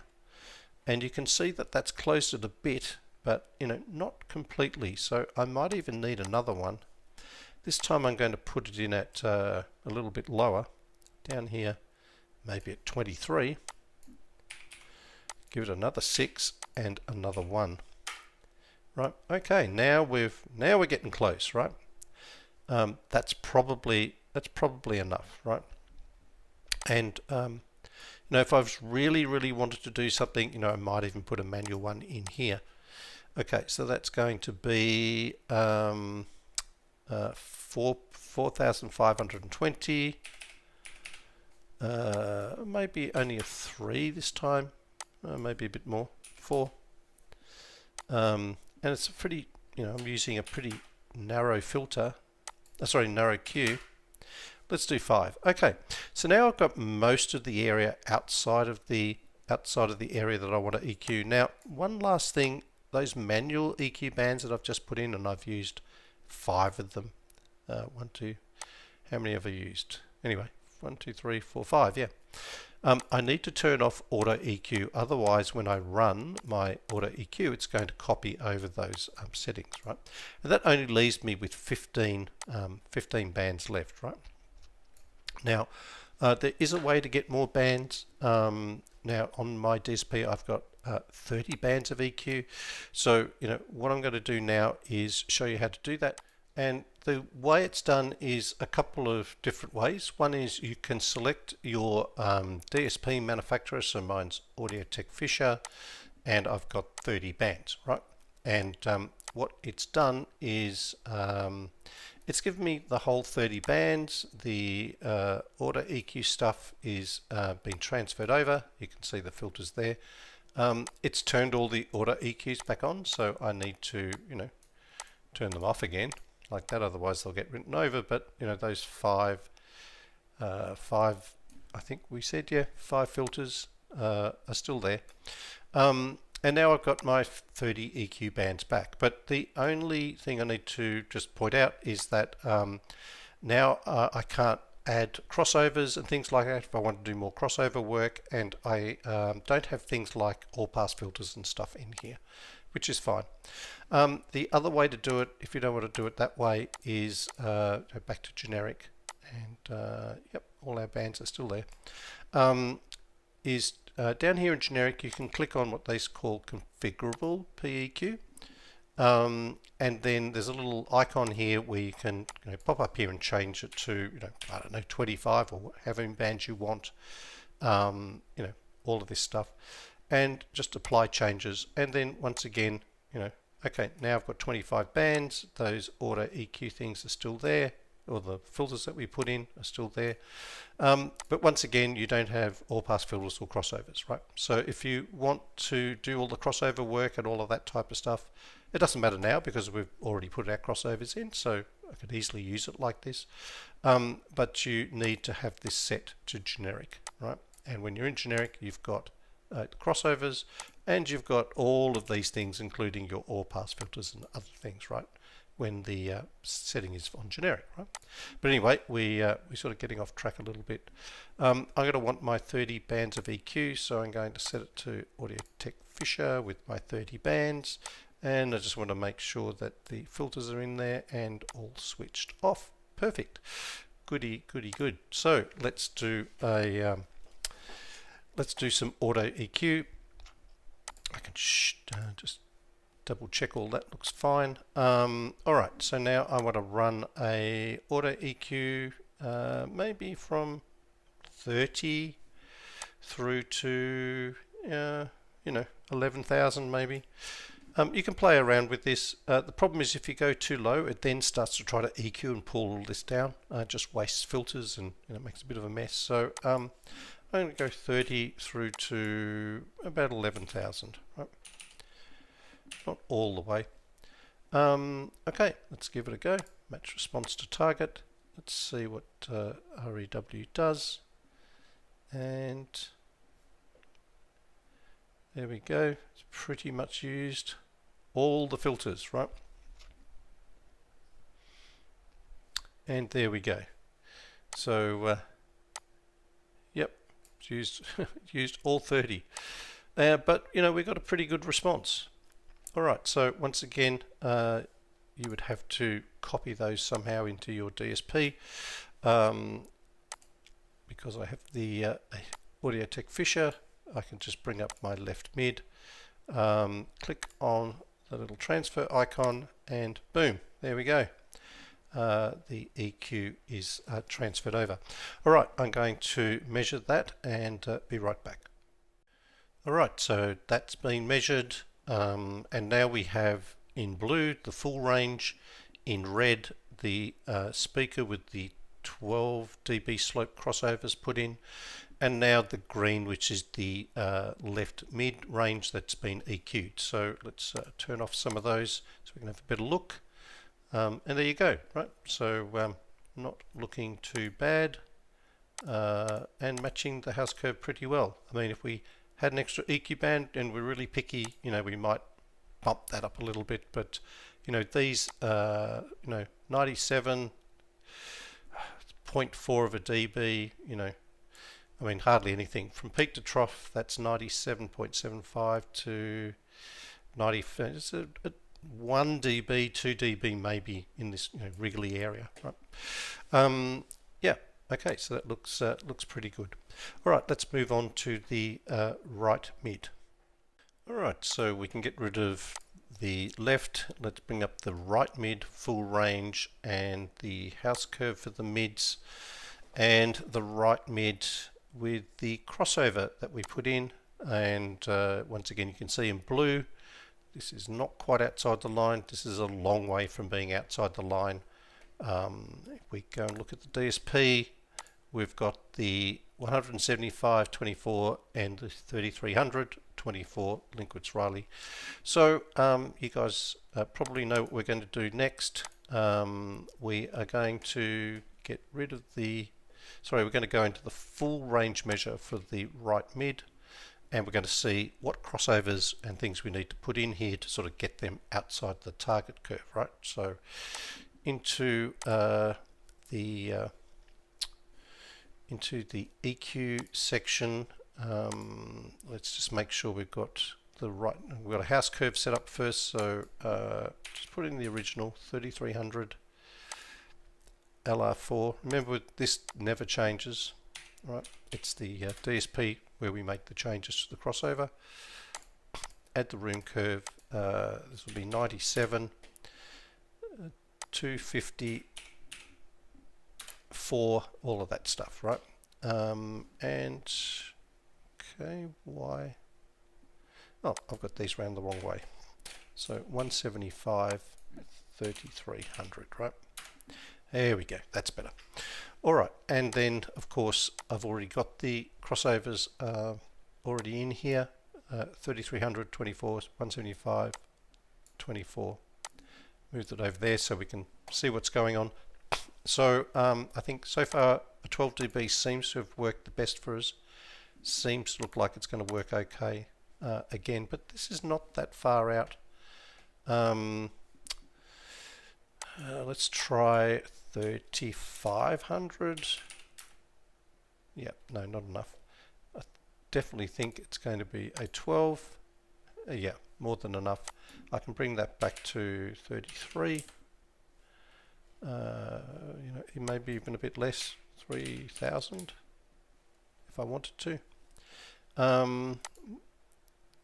Could I get away with a Butterworth? Yeah, I might just leave it at 3300. That gives us a bit more room. Butterworth would be a good slope here. It would pull all of this in. But once again, LR will work as well. The only problem is Linkwitz Riley pulls this down a little bit. The Butterworth will give me, a little bit of a bump here, and maybe we can fix this up with some EQ. So I'm going to go with the Butterworth slope on this one.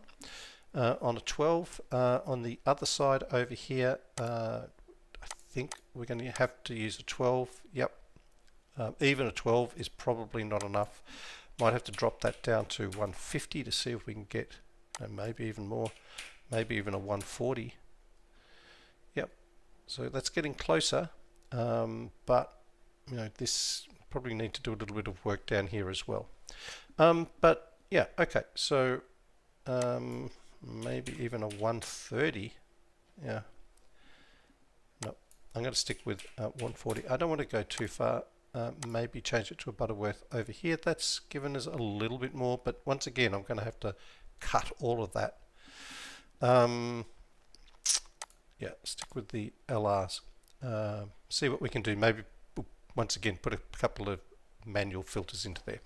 Alright, so the crossovers that I'm going to want to punch into the DSP look like this. So the right mid 3300, I'm going to change this to a Butterworth.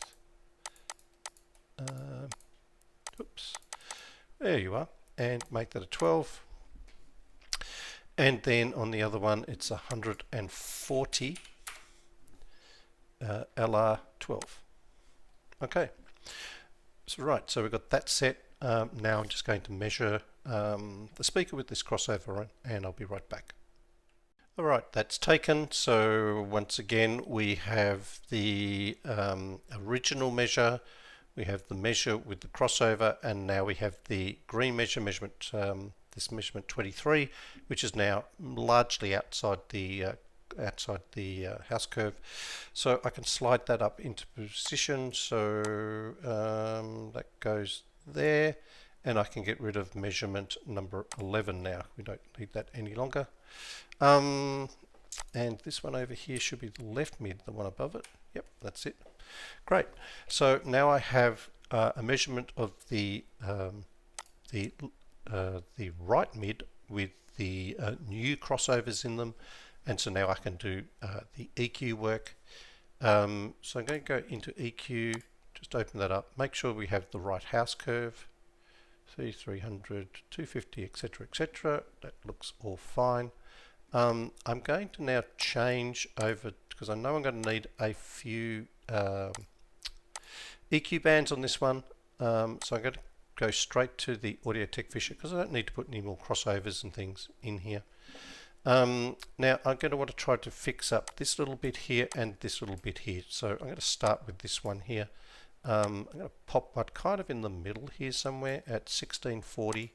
So whoops, down here to number 30, 1640.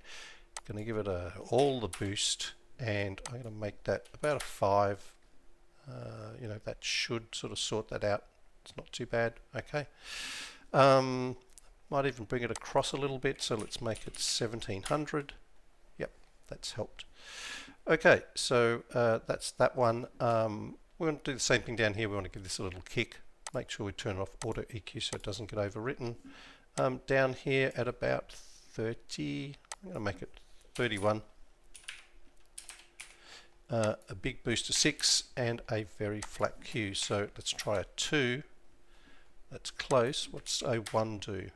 Yeah, 1 is better. Okay, that's got that pretty straight. It's given us a little bit of room here. When this all gets pulled in, we're probably, let me just turn that off. Oh no, that's okay. Might sort of pull this in a little bit, but let's just stick with that. Two EQ bands. So I'm just going to shut that for a second and let's match response to target. Let's see what REW does with this.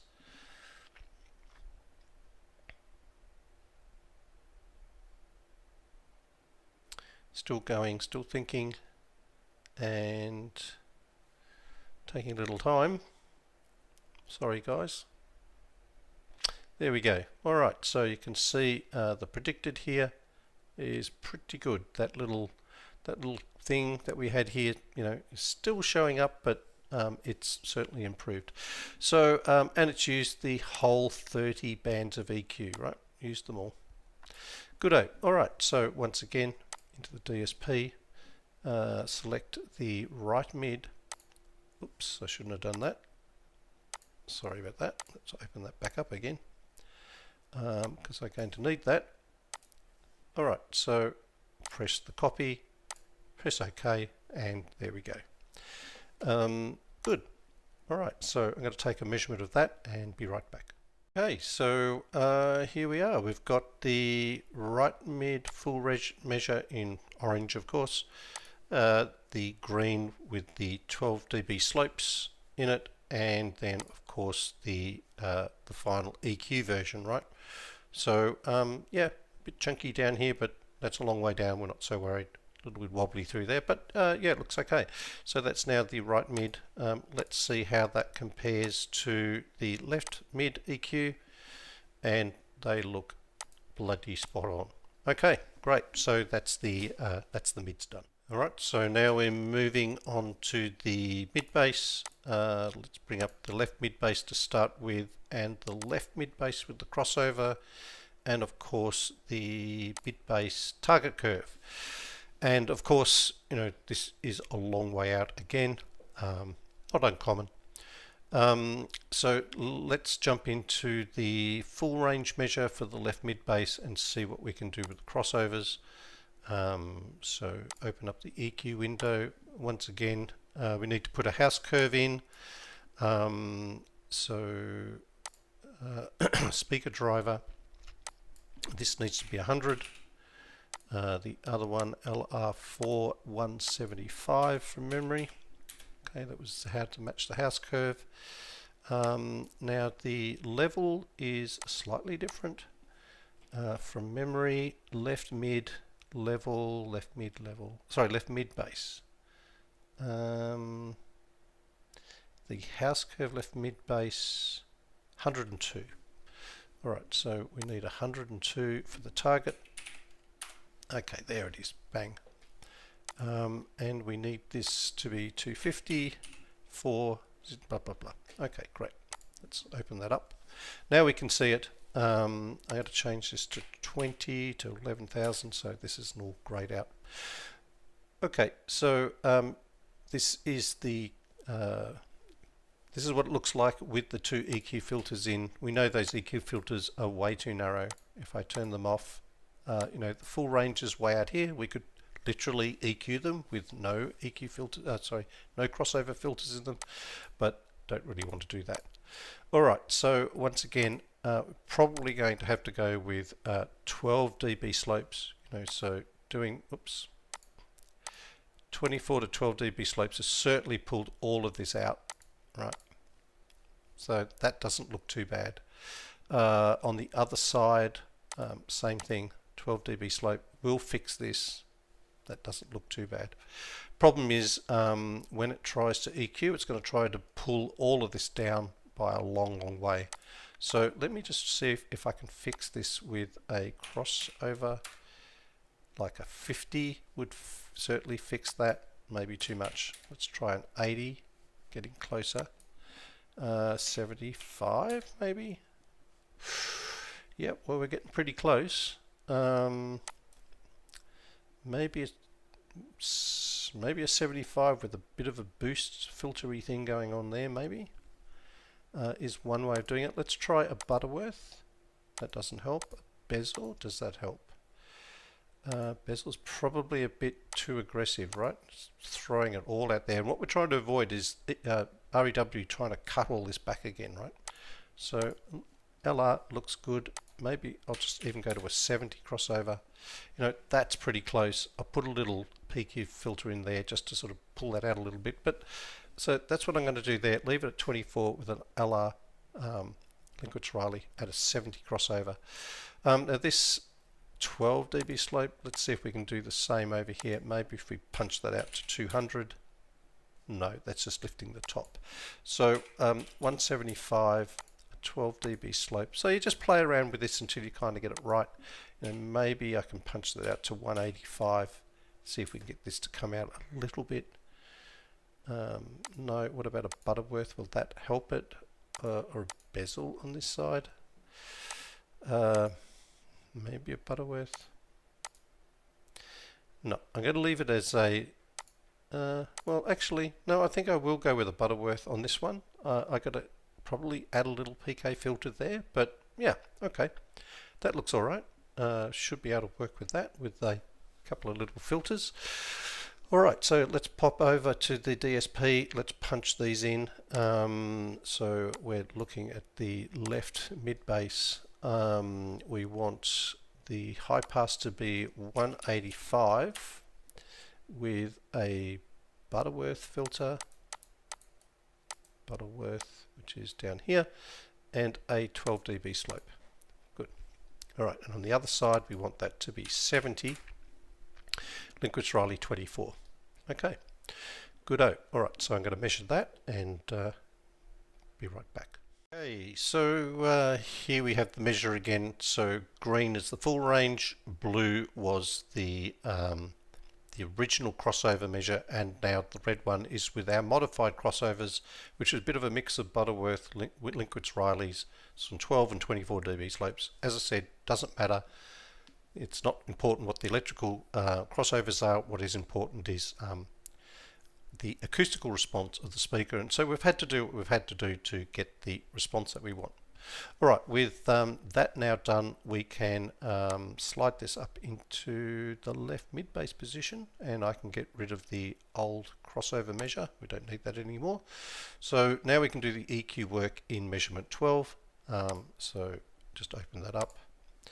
Now once again, our crossover is 100 to 175. That's our house curve. Just check that all of that's okay. So the house curve looks fine. What we want to do is see if we can just put in some manual little tweaks before we run the auto EQ. Now I'm going to change this to my ATF 30 bands so that I've got all of them available, and I'm going to go way over here and start with PK filter, and I'm just going to give this a little punch, and that is at 388. and I'm going to give it a 6 dB punch, and I'm just going to make it about a 4. See if we can sort of lift all of this little area up a little bit. And you know, these are pretty close to the line. I think this is a cancellation from memory or some sort of phasey twist thing going on. Yeah, maybe we need another one. So PK, I'm just going to put something, around about here at 347. I don't like to have them on top of each other if I can avoid it. I'm going to give that, a 6 as well, but I'm going to make this pretty broad, so I'm going to make that a 2. And now you can see that sort of lifted all of this out a little bit, right? So I'll lock that in as well. All right, so that's that side done. This is getting a little bit too far out. I'm not crazy about that. That's going to take a lot of EQ to sort of cut all that back.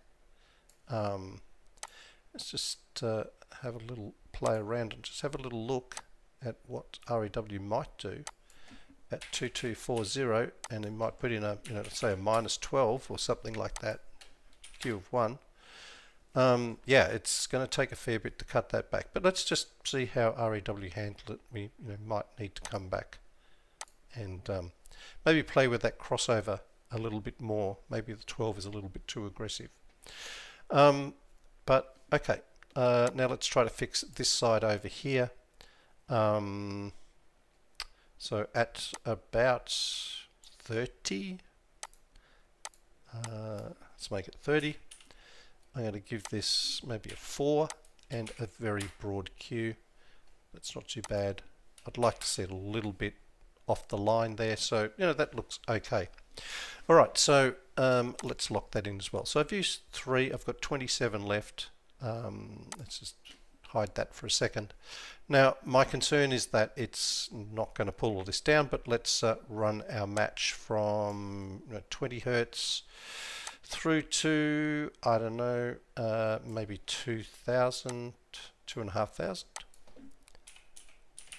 2,500. Let's see what REW does. And yeah, okay, looks like it's dealing with it.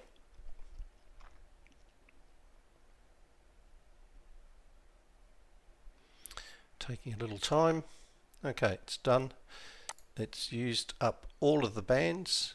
Okay, so those little things that we were trying to not drop below the line, as it's EQ'd, it's pulled it back, and of course it's still showing up, so that's a little phasey thing going on. Down here it seems to have sorted it out. If I look at the filters, it's 7, 8, 9, those types of filters. So let's have a quick look.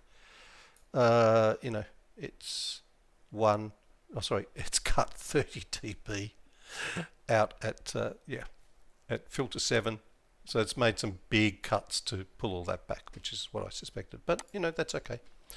I assume in the DSP, so we're looking at I think it's the left mid bass I think we're playing around with. Yeah, we can cut 30, right? That's the maximum Audio Tech Fisher will cut. Alright, so back into REW, into the EQ section. So we've got all our filters ready to go. Left mid bass, got the left mid bass selected, hit that, and there we go. We've got that all done, and there's that massive 30 dB cut. I probably played around with the what do you call it, the crossover slope, just so REW didn't have to do that, but this is just a demo. But you get the general idea, right? You can play around with that all day. All right, so that's our left mid bass. Let me go take a measure of that, and I'll be right back. All right, so here is the left mid bass EQ'd in blue. The red is the mid bass with just the crossovers, and the green is the full range measure. So let's get rid of that. And what's interesting, well actually let's just bring that up just for a second. So if you look at these dips, okay, these guys here, and if we put that into 1/48 smoothing, right, like this, and I just hide this one and this one for the moment. and maybe even the house curve. So you remember what I taught when I said you can't really do much about cancellations, right? So you see this super deep, very narrow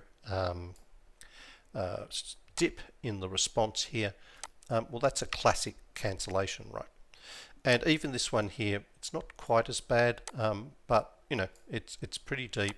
It's not quite as narrow, but you know, it's probably a pretty serious phase. Some quirky thing going on with the phase, or it's, you know, a room mode or a cancellation of some type. Okay, so and when we bring up the we've put the crossovers in, right? We've still got these two very deep cancellations going on. You can see them, right? There and there. And when we do our EQ work, once again, and I'll just turn off the front one so you can see it, those cancellations show up in the EQ work, right? So this is what I was saying before. There's not a lot you can do about cancellations. You know, you can put energy into them, you can cut them, you can do whatever. They're usually unresponsive, right? And this one's changed a little bit, but you know, this one is definitely a cancellation. So yeah, as I said, let's just turn that all back to 1/6 smoothing that we're working in. All right, but you know, you can clearly see them that it sort of carries. It's like a ripple in the or a scar on the response, and it's carrying all the way through to your EQ work. And there's not a lot much more we can do about it, right? So that is the EQ of the left mid bass, and it's following the house curves pretty well, with the exception of where we've got those cancellations, right? So that's looking pretty good. Let's move on and do the right mid bass. All right, so right mid bass. Let's bring that up now. Turn the left one off. Right mid bass, and the right mid bass with the crossovers in there, and not unexpected. You know, we're going to have to push those out. So we're going to go into the right mid bass full range measure, EQ. Let's make sure we've got the house curve set up properly. So this is going to be 175. This is going to be 100. Okay, we wanted target level of 102, and we want that to be 254, and all the other stuff is fine, right? So now we have a house curve. We've just leave it. We're leaving this in generic for the moment because we want to use the crossover predictors. All right. So once again, the job is to push this kind of out. This looks a little different to the REW chart. So let me just have a quick peek at that. Make sure that, well, I think it was 102 that we were using. What do we use on the left mid bass? 102, yep, okay. Cool, just looks, now this peak looks a lot higher above the target line. You know, when I look at it here, it doesn't look as high above the target line. So, you know, that's sitting at about 104. And if I go over here, this is sitting at about 108. So, yeah, the levels are slightly different, and I'm not 100% sure why.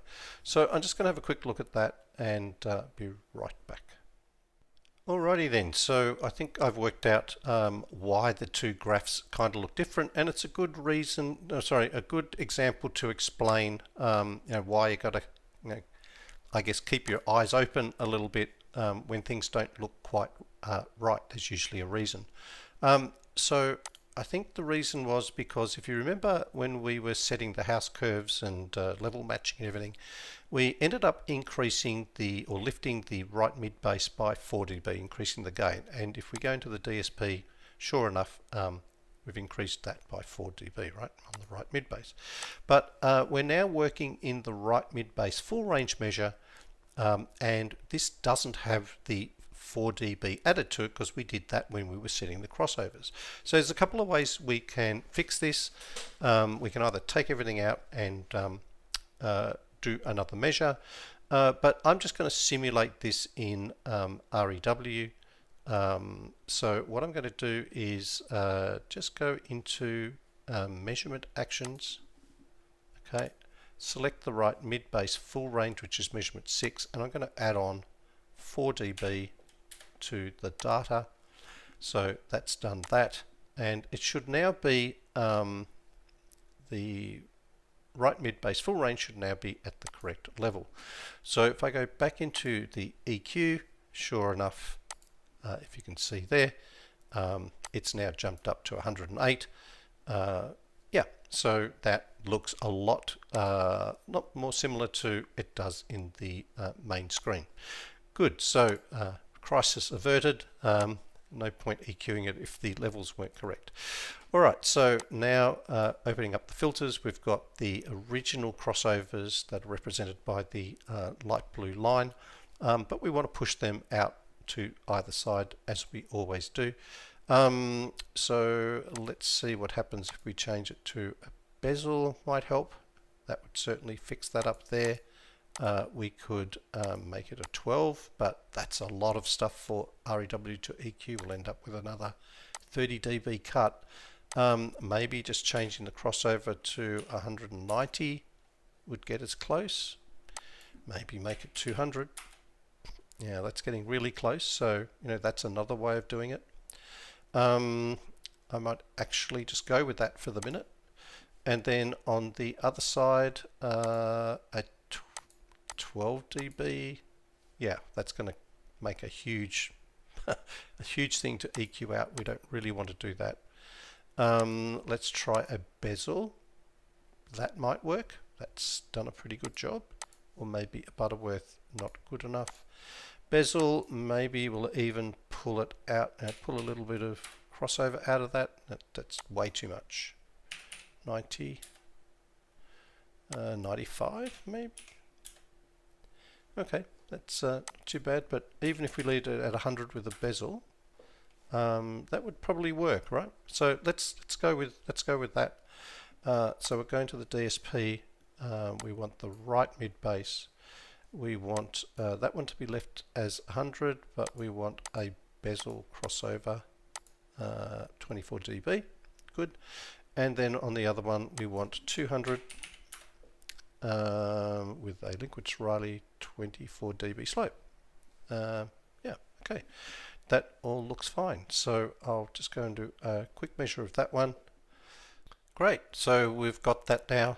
Blue is the full range, red with the original 24 dB slopes, and then the purple is the the modified crossovers. So we've got all of that now. We can slide that back up into position, and we can just look. I think what I'll do is just change the name to remember that we've got the +4 on that.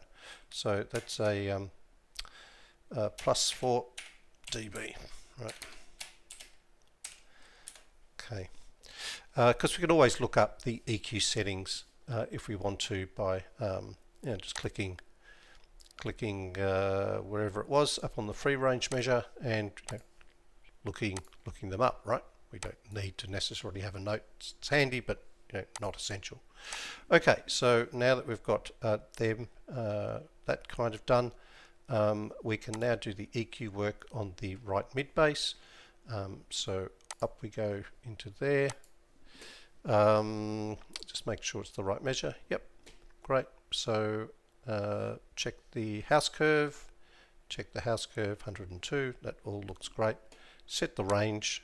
We'll run from 20 to 2,500 again. Look, sounds fine. So let's. Before we do that, I'm going to change the thing to Audio Tech Fisher so I have all of the bands available. And now match response to target.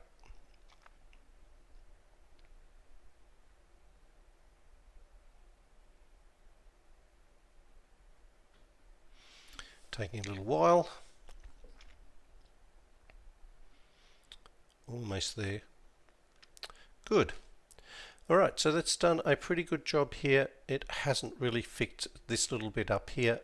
So I think what I'm going to do is fix this up first and then run that again. So what we do is we go down here to reset filters for current measure. And that will put us back again. Now, it was this area that it seemed to have a problem with. So what it was doing was it's pulling this down, which meant that this bit crept under the line, I think, what was going on. So we're going to just pop a little PK filter in there. So PK at say 29.8, say 30. I'm going to give that maybe a 5, and I'm going to give it a 4, something like that, just to straighten all this out a little bit better. Okay, so turn off auto EQ so it doesn't get overwritten, and yeah, let's see what happens now.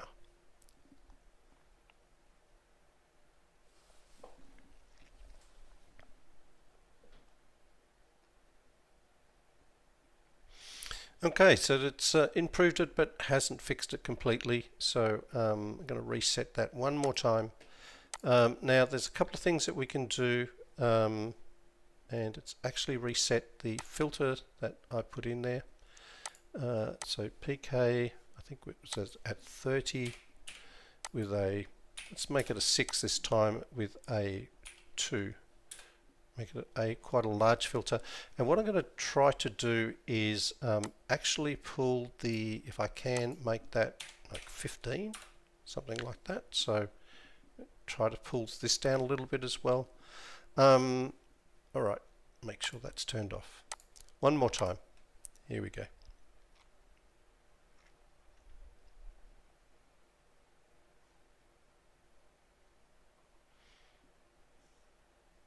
Yep. It's a little bit better. It's not perfect. So there's something funky going on over here.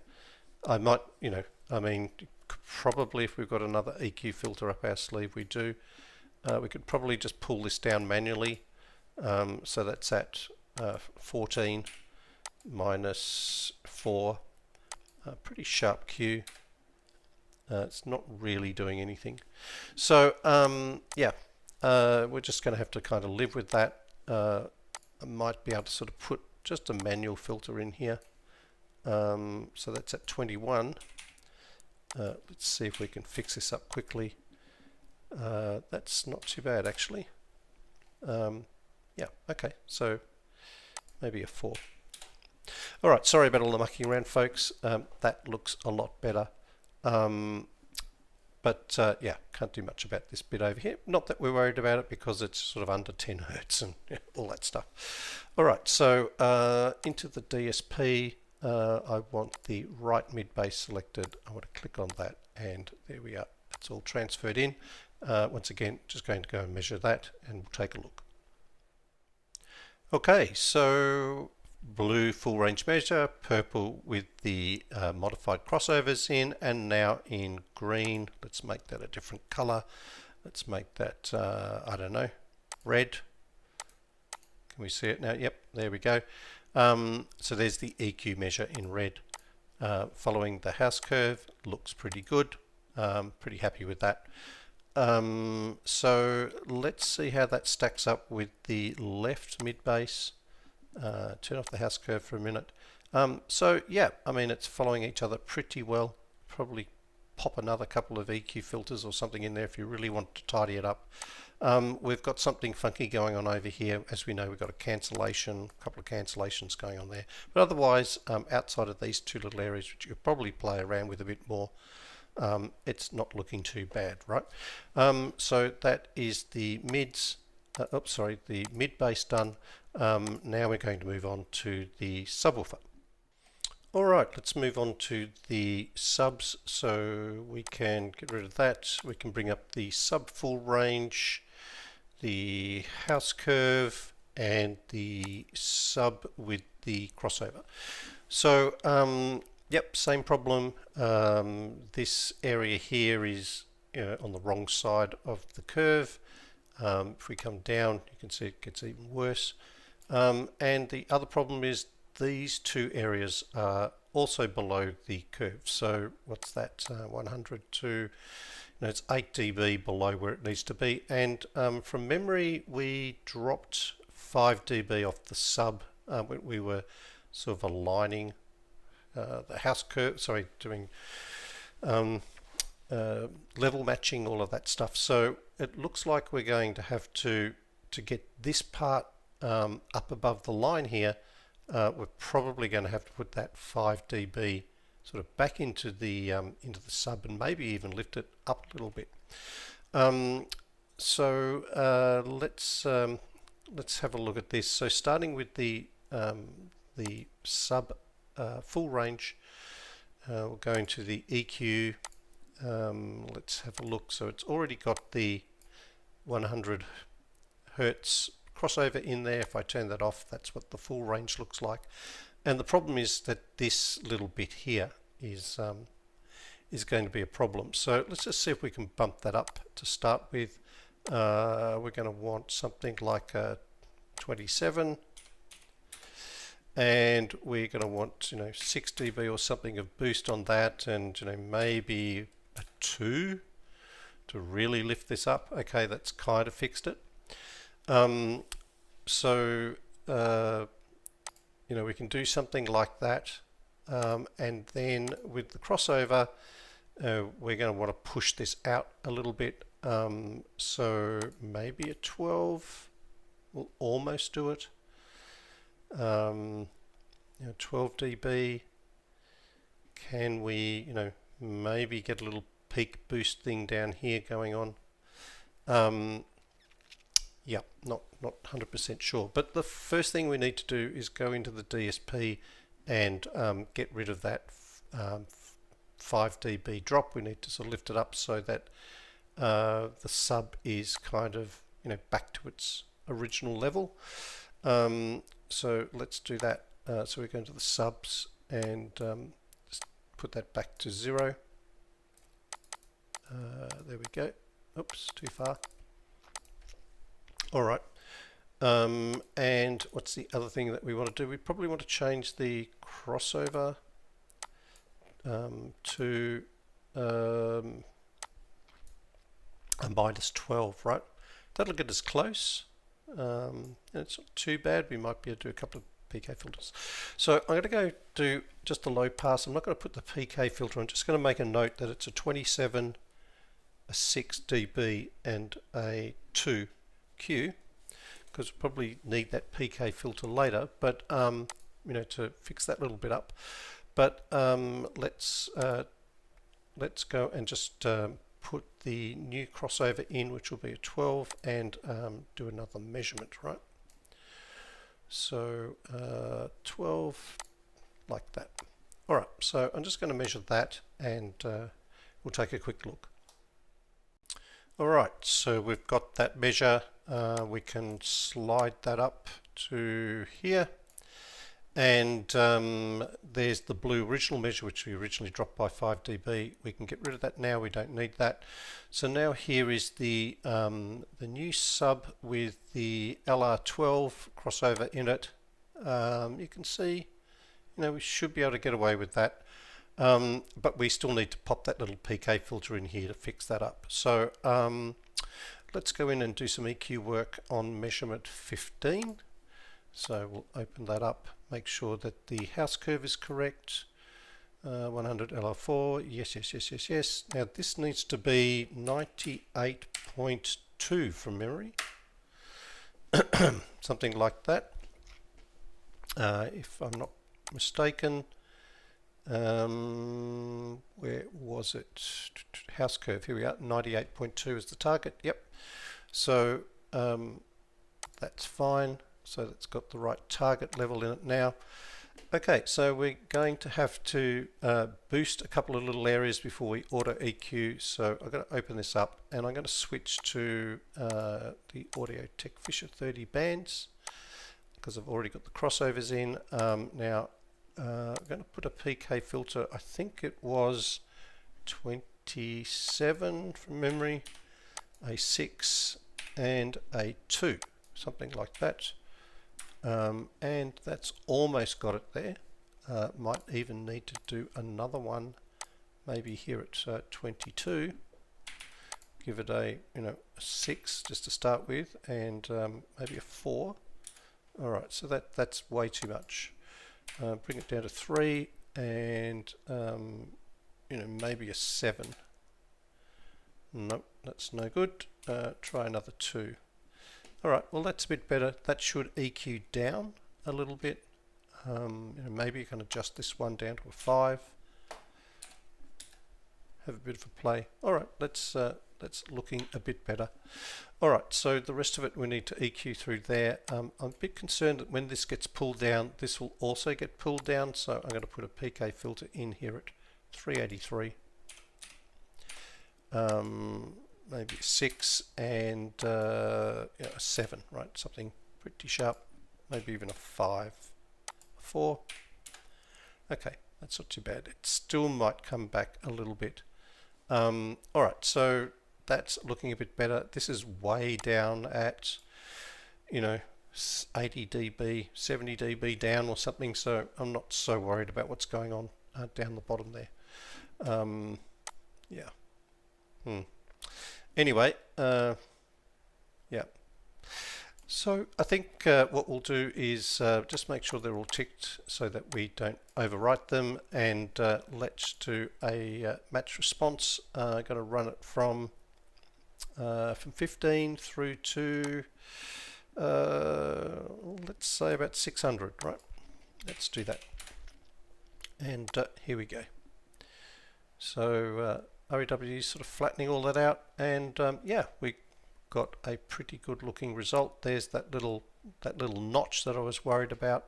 We got a few filters left over, so I might even pop another one in there just to sort of straighten that out just a fraction. Well, let's put one there for a start. We've got plenty of filters left over. So PK filter 208. Give it a 3 and a really sharp Q of 10. That'll do. So that's kind of straightened that out a little bit, and just a little tickle here at 322. Might even give that maybe a 2 and a 4. Yep. Okay. So that seems to have smoothed that out pretty well. And now we can go and put that result into the DSP. So we've got the subwoofers selected, hit that, and there we go. It's all been transferred in. Let me take a measure. So we've got that measure taken. So we've got the brown, which is the original, the sub with the crossover, 12 dB crossover slope, I mean, and then the sub EQ. So if I just turn off the house curve, you can see that looks just fine. Alright, so that is the sub done. Nice, so that is all the EQ work taken care of. So let's just bring all of the measurements up. So we've got sub EQ, right mid bass, left mid bass, the right mids, the left mids. We're going to have to go over here a little bit for the, well, let's just change the limits to 20,000. Whoops. Try again. That's better. Okay.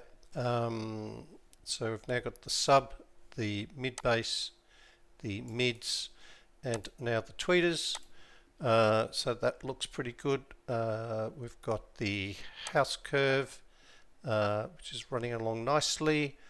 The sub house curve, mid bass house curve, the mids, and the tweeters. Alright, so that's all looking pretty nice. So now it's time to move on to time alignment.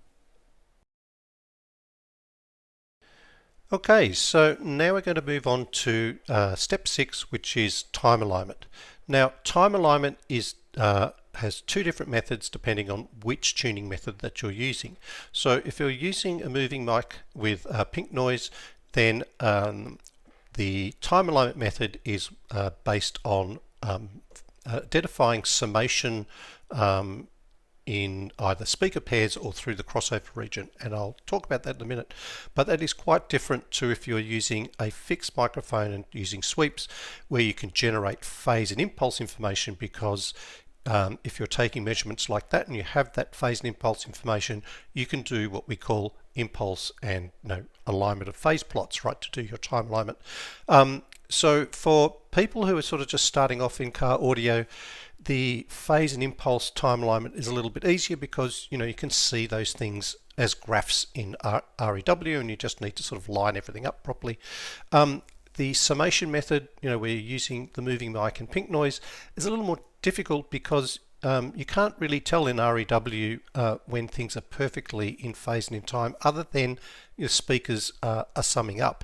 Now, a lot of professional car audio tuners use the moving mic method, and where they're doing time alignment, they're listening for that summation or the cancellation. So they're listening for the different sound levels and things like that. But it takes a pretty trained ear to be able to do that.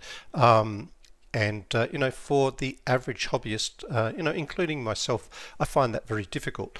So I'm going to start with the moving mic method. I'm going to look at that first really quickly, and then move on to the phase and impulse. Once again, I'm not going to go through everything in the tutorial, but I'm just going to sort of highlight the main things and quickly show you how it might work in this demo tune that we're doing. So the time alignment method for when you're using the moving mic and pink noise is sometimes called the summation method because when your speakers are in time and in phase, they will add up through the crossover or across the range of the speaker, at a maximum. And so, that theoretically is a maximum summation of 6 dB. And the further your speakers are out of phase, the less they will sum up. So for example, if they're 90 degrees out of phase, they will only sum up with 3 dB of summation. When you get to 120 degrees out of phase, you basically don't get any summation. And when you get beyond 120 degrees, you get a certain level of cancellation, right? And so, this phase wheel, when you're looking at the summation, for example, through your crossovers, and you see you're only getting sort of partial, you're only getting 3 dB of summation, for example, that would tell you that maybe your speakers are at 90 degrees out of phase, and you need to add some more delay. And of course, if that gets worse, then you know that you're either adding delay to the wrong speaker, or you're you've gone too far, right? So so to give you a bit of an idea of what that kind of looks like, so if you are 120 degrees out of phase, then your graph's going to look something like this, 0 dB. It's going to be following the crossover lines, okay? If your speakers are at 90 degrees out of phase, they're going to sum up to 3 dB, so you're going to see some summation through this area. And then if they are perfectly aligned, somewhere within 60 degrees of each other, then you're going to get the maximum summation through this area, which is what you're looking for, particularly when you're looking at crossovers. Now, one caveat is for tweeters, they're never going to add up to 6 dB simply because of all the phase wraps for all the different frequencies. So the best you can kind of aim for is, something like 3 or 4 dB with tweeters, or crossovers between tweeters and mids. But otherwise, if you're seeing things like this where you've got a 3 dB dip, that's probably more than 120 degrees, somewhere between 150 and 120 degrees. And if you do a polarity flip, you'll probably find that the speaker will improve because you're going from this side of the graph to this side of the graph, right? If that kind of makes sense, right? And that's why often a polarity flip, you'll see this sort of pop up on the other side. And then if it's completely out of time alignment and phase at 180 degrees, or more, you'll get these massive cancellation, right? But that's the basis of the time alignment when you're doing it using the moving mic method. You're looking for this maximum summation, and you're looking for dips, and you're playing around with the delay and then remeasuring the speaker pairs, or the tweeter in the mid, or your crossover speakers, and you're trying to figure out which ones are adding up, which ones are not, and you're playing around with the delay until you get them all to sort of add up. Now, as I said, the professional car tuners, they will listen for this summation, right? So when things are cancelling out, then things get quieter. When things are summing up, things get louder, right? And so if you know what to listen for, and don't worry about this wording up here, but you'll find that when things are out of polarity, like big, super big dips like that, you will find that the pink noise will sound like it's kind of, you'll hear pink noise everywhere, but it'll be more concentrated and sound like, the stage is split left and right. Okay, so when things are a long way out of polarity, and when they're in polarity or getting close to summing up, like like this, you'll find that the concentration of pink noise is closer to the middle of the dash, right? But as I said, that's a difficult thing to listen for. But whether you're using measurements or whether you're using your ears, what you're trying to do is pick that point of maximum summation. Okay, so I'm just going to quickly bring up the steps for the pink noise moving mic measure steps for doing your time alignment. So regardless of which way you're doing your method you're using for your time alignment, it's always important to measure, physically measure the speaker distances. And that is because when you're doing your time alignment, your physical measurements will tell you, which speaker is the furthest one away, which one, because you need to always add delay to your closest speaker. And so having those physical measurements are also a good sense check when you're putting delays into your DSP, because 3 milliseconds of delay is about a meter in distance, right? So the speed of sound, 300 odd meters per second. So 3 milliseconds will equal about a distance. So if you're getting 10 milliseconds of delay and your speaker is 1.5 meters away, then clearly that delay is incorrect, because it can't physically be any more than maybe 5 or even 6 milliseconds at best, right? So always have your physical measurements. I always start, if I'm doing the moving mic measure, by putting those delays into the DSP. That will get you pretty close. You then measure the speaker pairs, you measure the crossovers, you look for this summation. If there are big dips, particularly in your crossover regions, flip the polarity and see if that helps. And you're really just playing around with the delays until you get all of your speakers to align. So I'm going to go into back to the demo tune now, and we're just going to do a few measures, and I'll try to roughly show you the types of things that you should be looking for and how you might fix them if you're doing time alignment using the moving mic method.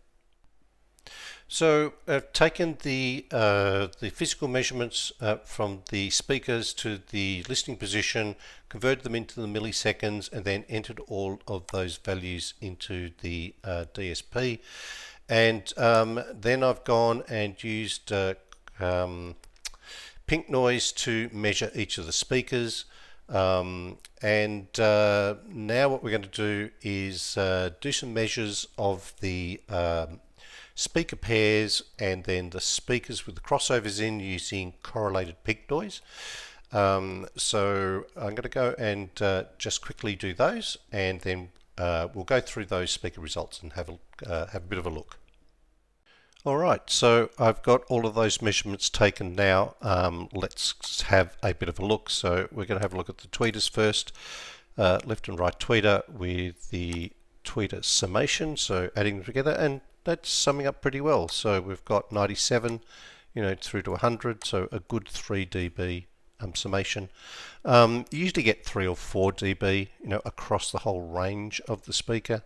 So from a summation point of view, that doesn't look too bad, right? So maybe that's pretty close, but we'll see. Okay, moving on to the mids, so left and right mid with a mids summation, and we've got some big problems here. So yep, there's some work to do there. Very quickly, left mid bass, right mid bass. See how they're summing up. Oops, wrong one. Mid bass sum. There it is. Yep. Okay, so that's needs some work. And then, of course, that's all the pairs done. and then we have the crossovers, which I think we'll look at in a little minute. So sort of back to the pairs. For the moment, we've got the tweeters. Where are they? Left and right tweeter and the tweeter sum. I think that's okay. We'll just leave those for the moment, maybe come back to them. And let's get started and have a look at this problem with the mids, right? So this is an issue here. So it could be a couple of things. First of all, it could be a polarity flip. So the first thing we would do is sort of flip the speakers back and forth and take a measure and see whether, what the result of that is. And then play around with adding some delay. But across the whole range of the speaker, I mean, it's not going to be perfect all the time, but this is summing up okay. This is kind of summing up not too bad. I mean, it's not quite in phase because you'd expect to be 4 or 5 dB of summation. But just looking at that and this graph, I would say maybe there's a polarity flip or something. So I'm going to go and take a quick measure of the mids, just do a bit of a polarity flip on both and just see what's going on. Alright, so I've got those measures now. So here is the original, actually let's get rid of those measurements.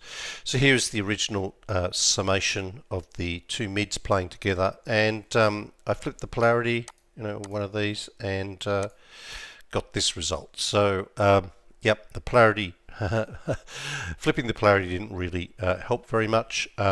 So when I'm listening to it in the car, I can hear it kind of not really centered. It's sort of split left and right, which would indicate something's not in polarity. But what I'll do is just go and play with the just add some delay left and right, and just take a few measurements and see if I can't get this a little bit closer. Okay, so I'm back with those measures, and what we've got here is the original blue sum, the red sum when I flipped the polarity, and essentially what I did was I added, I mucked around and took some measurements, had a bit of a listen, and I added 4.2 milliseconds of delay to the right mid, and I ended up with something that kind of looked like that, this brown line, which is a little hard to see in the background. Maybe I'll just turn some of these off. Let's get rid of him and get rid of him for the minute. So it really wasn't summing up, but at least it was kind of following the house curve now and not really dipping down and doing anything. So I ended up flipping the polarity on the right mid, and I got this as a result. So summing up pretty well through there, not so much here, but we know that we had some phase problems through this area around about the 400 mark, and then not too bad through here, and then of course not summing up as well up down here, but out of all the 2 or 3 measures that I took at different with different delay values in, this gave me kind of the best summation result. And when I was listening to it in the car, I could hear the pink noise sort of being more concentrated in the in the middle of the dash area, so that was always a good sign as well. So I'm going to call that kind of done. Put that value into the DSP, and now we can move on to the mid bass. All right, so did some playing around with the mid bass. So here in green is the original measure, with the orange and blue are the individual speakers. So this was the sum of the two. So I thought I'd do a polarity flip first. So let me get rid of that one, and actually let me get rid of these other two as well, and just bring up a house curve for the mid bass. There we go. So I initially thought, okay, well I'll do a polarity flip, and yeah, okay, the polarity flip took us from from that to this, and I went, oh, that's pretty good. But when I was listening to it, it didn't sound like it was centered. It sounded like it was kind of split So I decided to reverse the polarity flip, and I ended up playing around with some timing delay and things, and so I ended up with 3.4 milliseconds of delay with both polarities, normal, and yeah, that seemed to solve the problem. So it's not, it's not perfect. It's got a few blips and things like that, but it's generally following the house curve. So instead of the polarity flip, when I put 3.4 milliseconds on the right mid base, everything seemed to sort of come into center a bit. So yeah, that's the benefit of both taking the measurement but also using your ears. So now we have the mid bass kind of lined up. We have which one is it? The right mid. Let me just find this. I think it's this one here.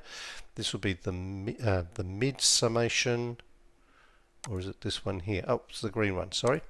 So that's the mids, and then we've got the tweeter sum, which I don't think we played around with too much. So they're all summing up okay. If I put on the house curve, which is over here somewhere, it's following that pretty well, right? So happy days. All right, so the next thing we need to do is basically look at each of the crossovers and make sure that they're kind of summing up. So we're going to start with the mid to tweeter crossover, and let's go have a look at those. Okay, so once again, I've gone out and taken the measurements of the crossovers. So we're getting a few measures here, so it's getting a bit confusing, but let's start with the left tweeter and the left mid. Now something else is already selected. It's that one, 46. Okay, left tweeter, left mid. When I measured the crossovers, it looked like this. So bit of a cancellation going on through here.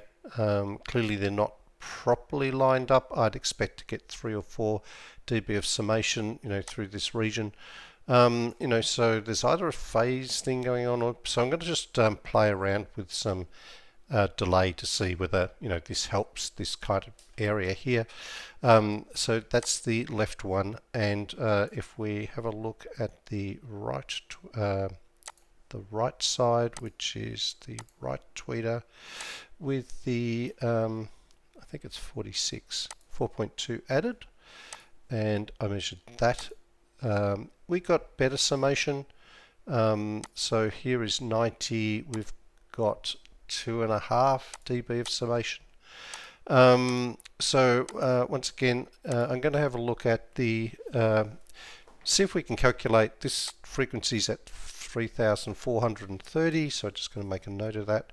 3,430, and we're going to just do a quick calculation and see how much delay we might need to add at this this frequency to see if we can get some better summation, right? So I'm going to go off and play around with that, and I will be right back. Okay, so let's have a bit of a look. We've got I think I've sorted it out, but let me run you through it. So we've got our tweeters and our mid measurements, and so let's start off with the left tweeter first. So I can turn off the right ones. So 56 and 29 are the measurements I want. Yep. And so our original measurement was this measurement here in blue, where we had a bit of a dip.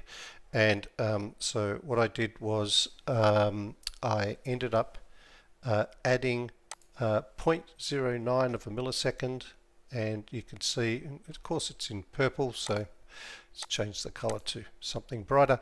So as you can see through here, if I sort of put that on and off, so that was the original measurement. So you can see it's summing up better with 0.09 of a millisecond added, and I'll explain in a minute how I got to that number.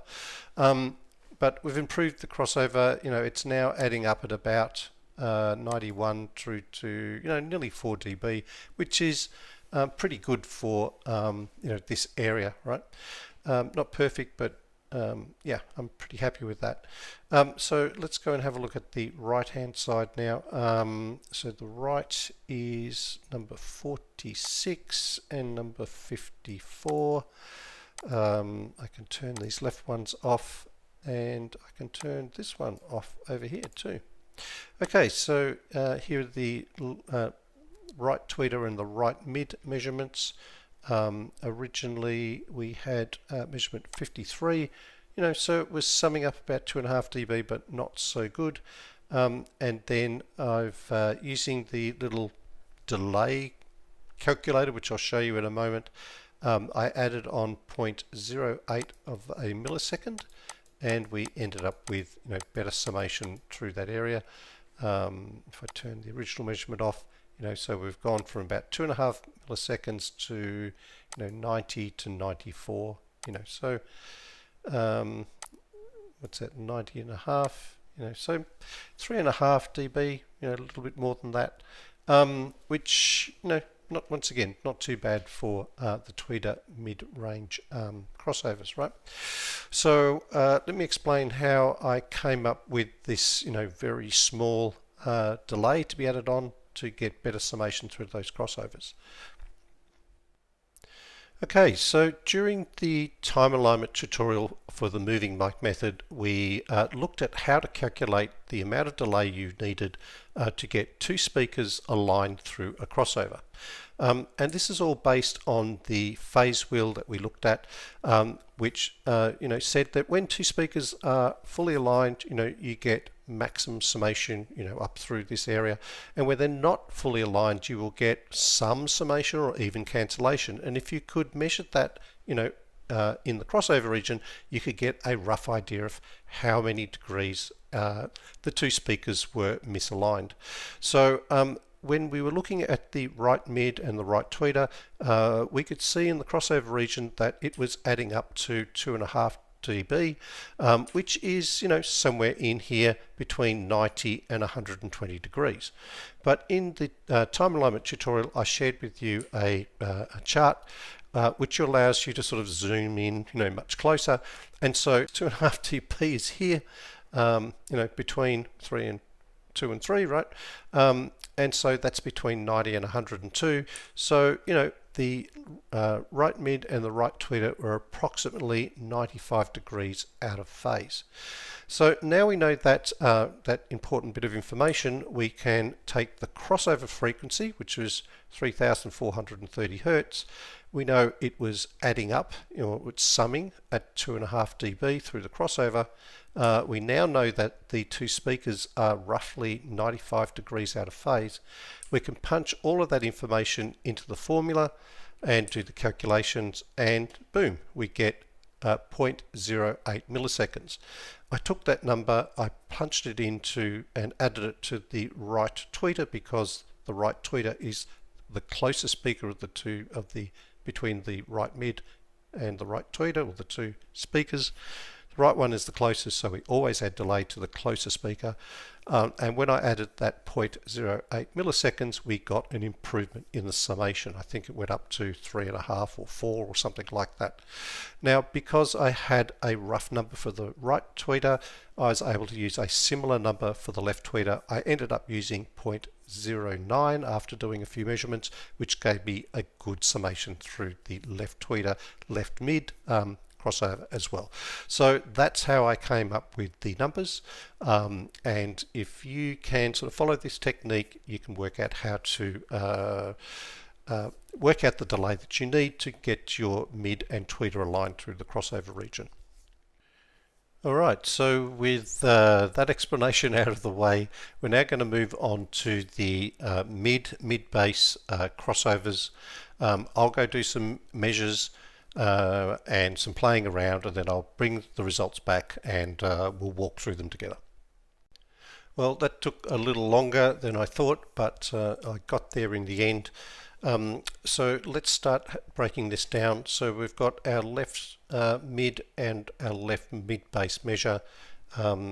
When we summed those together, we got something that looked like that. So, summing up pretty well, 93.7 up to 99. So you know, 5 and a bit dB. Not too bad through at a crossover of 200 hertz. So yeah, so what I did was I played around and added an additional 0.54 milliseconds, and then ended up with a second measure, which is this one here, I think. Yeah, this one here, which was marginally better. So if I turn the first one off, we ended up at a crossover of 99.64 versus 90, so almost 6 dB. So slight improvement by adding that little bit of delay.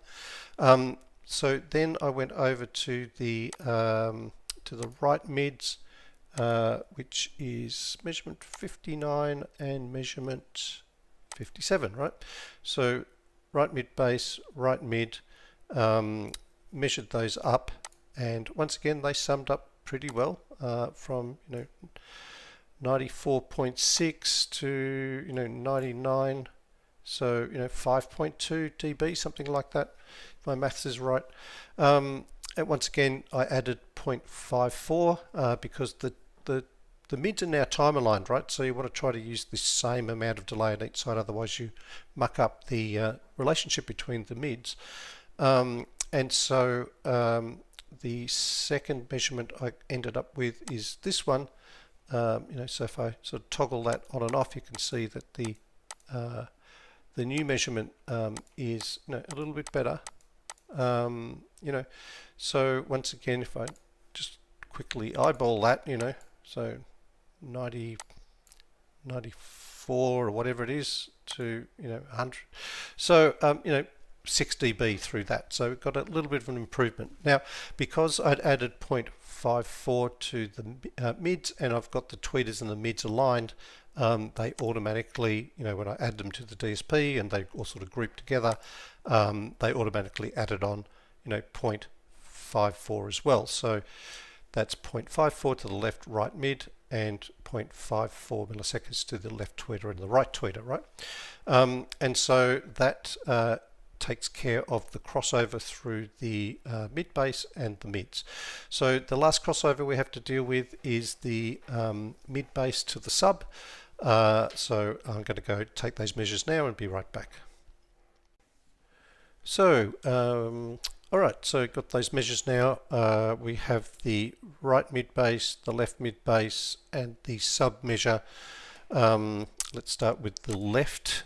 So the left mid bass and the sub, when we add those two together, I ended up with something like this. So not adding up, a bit of a cancellation, so probably 120 degrees or something out of phase.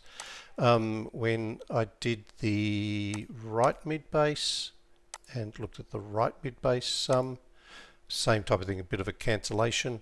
Played around with the polarities, and then I did a bit of a cheat. I used the sub alignment method that I did a tutorial on a couple of weeks ago, just using the tones, and I worked out that the sub needed to have 3.5 milliseconds of delay added to it. When I did that on the left, I got boom, summation on the left, and then on the right hand side, same thing, right? So that is the sub and the mid bass time aligned, and that brings us, I guess, to the all of the measures are now done, all of the speakers are now time aligned. Let's have a quick look at how they all look together before we sort of wrap this part of the tutorial up. All right, so that is all the speakers dialed in. It's all ready now for fine tuning, just to get the centering of the image and the levels absolutely right, and the delay sort of tweaked in to get everything nice and clear and crisp. But let's take a look at how the measures turned out so far. So I'm just going to turn everything off. And we'll start with the tweeters, so the left and right tweeter, and they're following each other nicely, and of course summing up nicely all the way across the response. So I guess we can turn off or no, we'll leave those on for a second. We'll turn off the sum. And then we've got our left and right mid crossing over here at 3,300. Once again, they're following each other nicely. But we've got some problems with the mids because, even though they're adding up, across most of the range, here between, 450 and 800 odd, we've got some phase issues, some cancellations that are, proving a bit difficult. So maybe you could fix them up with some all pass filters or something, but yeah, probably the best we could do, using tuning by ear, right? Okay, so that's the mids. We can turn that off kind of and go on to the mid bass. So the left mid bass and the right mid bass, once again following each other pretty well. Yeah, a bit messy down here, but we know we've got a cancellation that we can't do much about. And so, that's all fine. So the mids summed up really well through all of this region, not so well after you got past about 300, but it's a fair way down, down the slope. Certainly, the mid is sort of covering most of that anyway, right? And it's only been caused by this cancellation, which is screwing up the phase. So, yep, pretty happy with how that came out.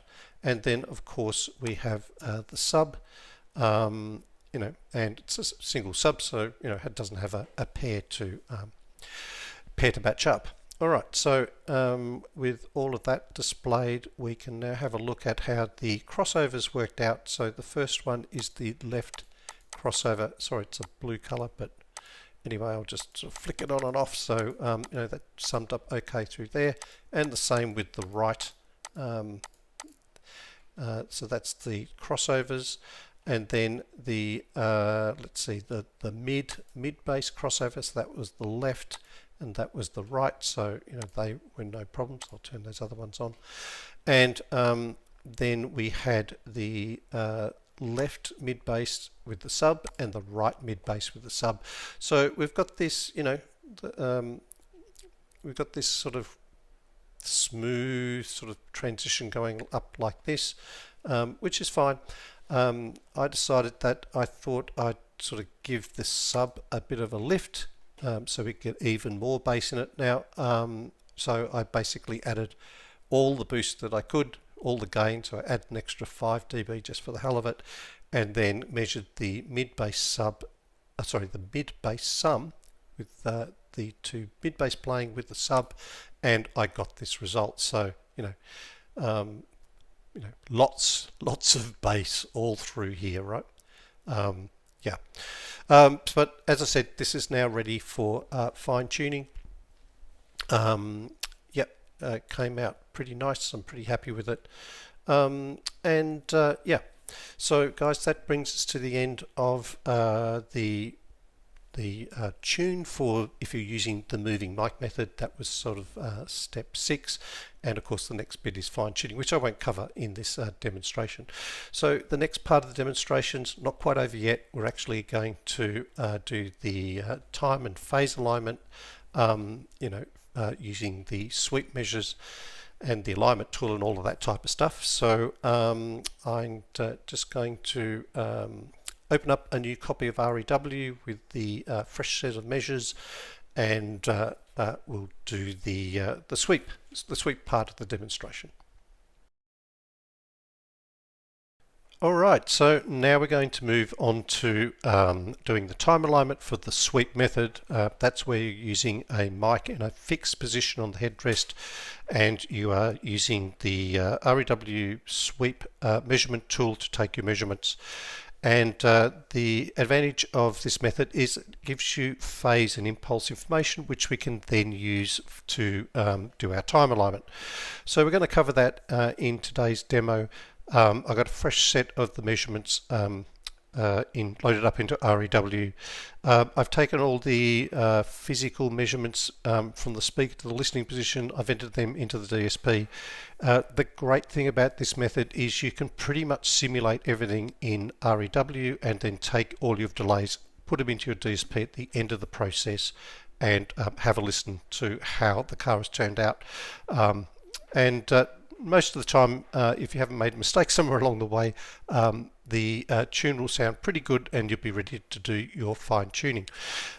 So let's jump into REW and get started.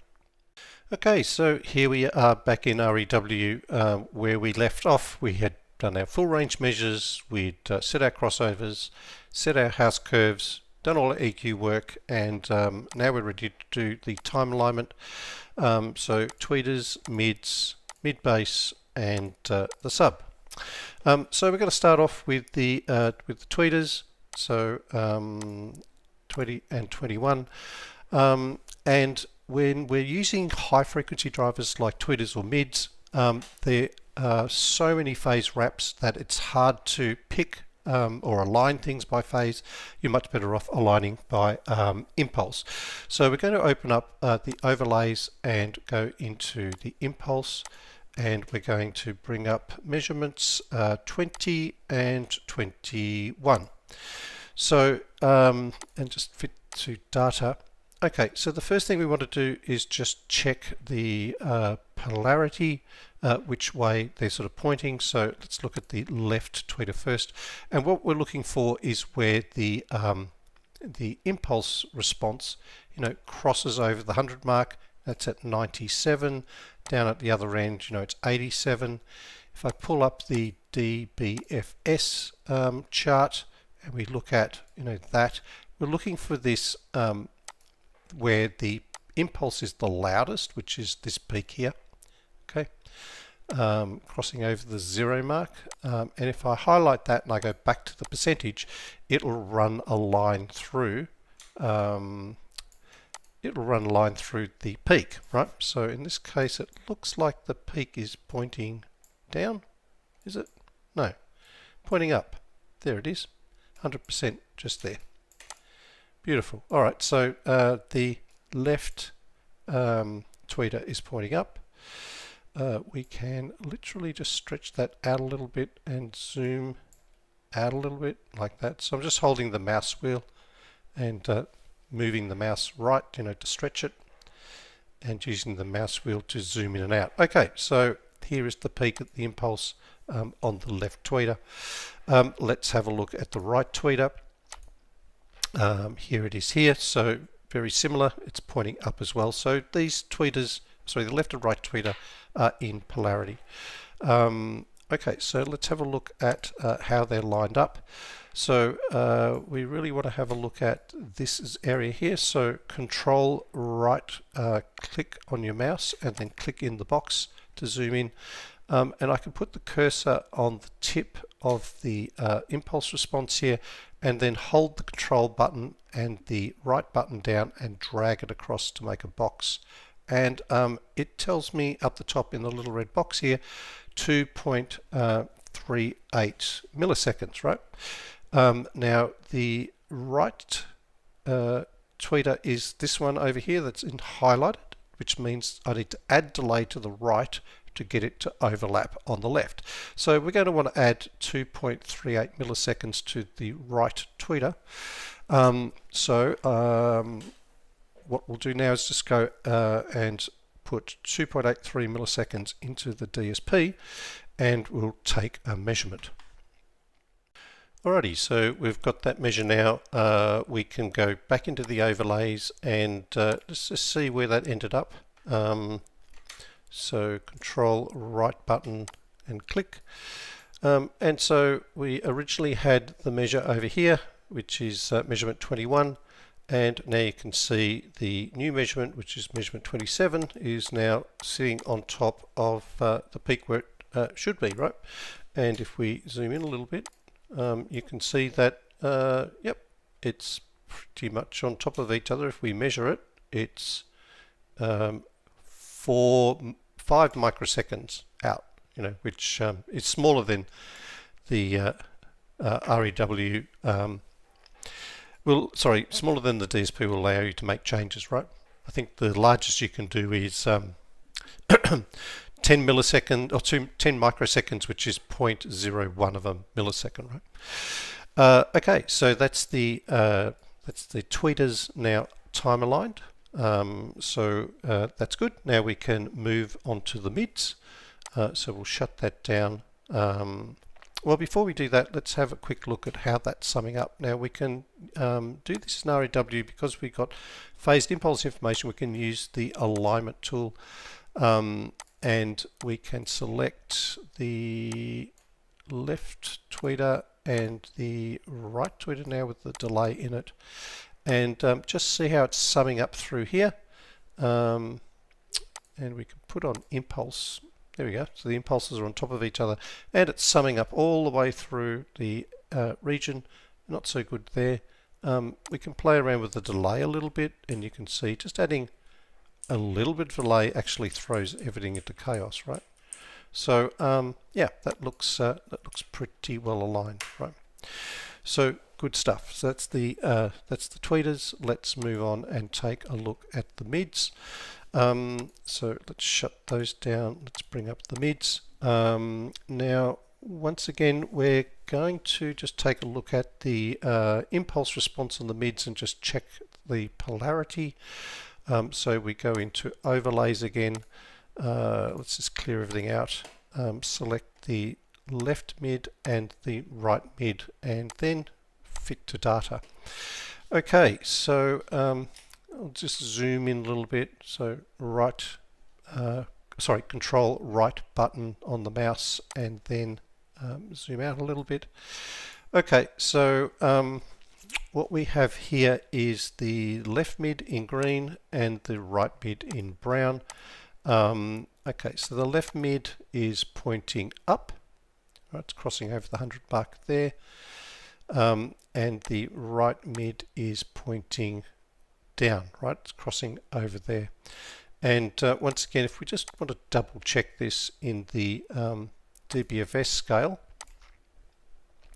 right? So this is where it's crossing over at the at the highest 0 dB.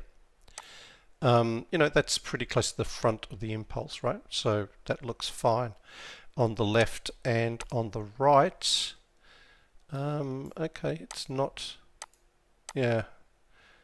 Yep, it's but it's like 3 or 4 peaks in, which is a bit unusual. So sometimes, sometimes the measurements a bit wonky, right? But no, so far so good. So we're just going to go with this. So it looks like we've got a polarity inversion on the right mid. So what I'll do is just flip the polarity on that, and we'll take a measure, and then see if we can't line these two up. So I'll be right back. Okay, so we can jump back into the overlays now, and just blow that up again.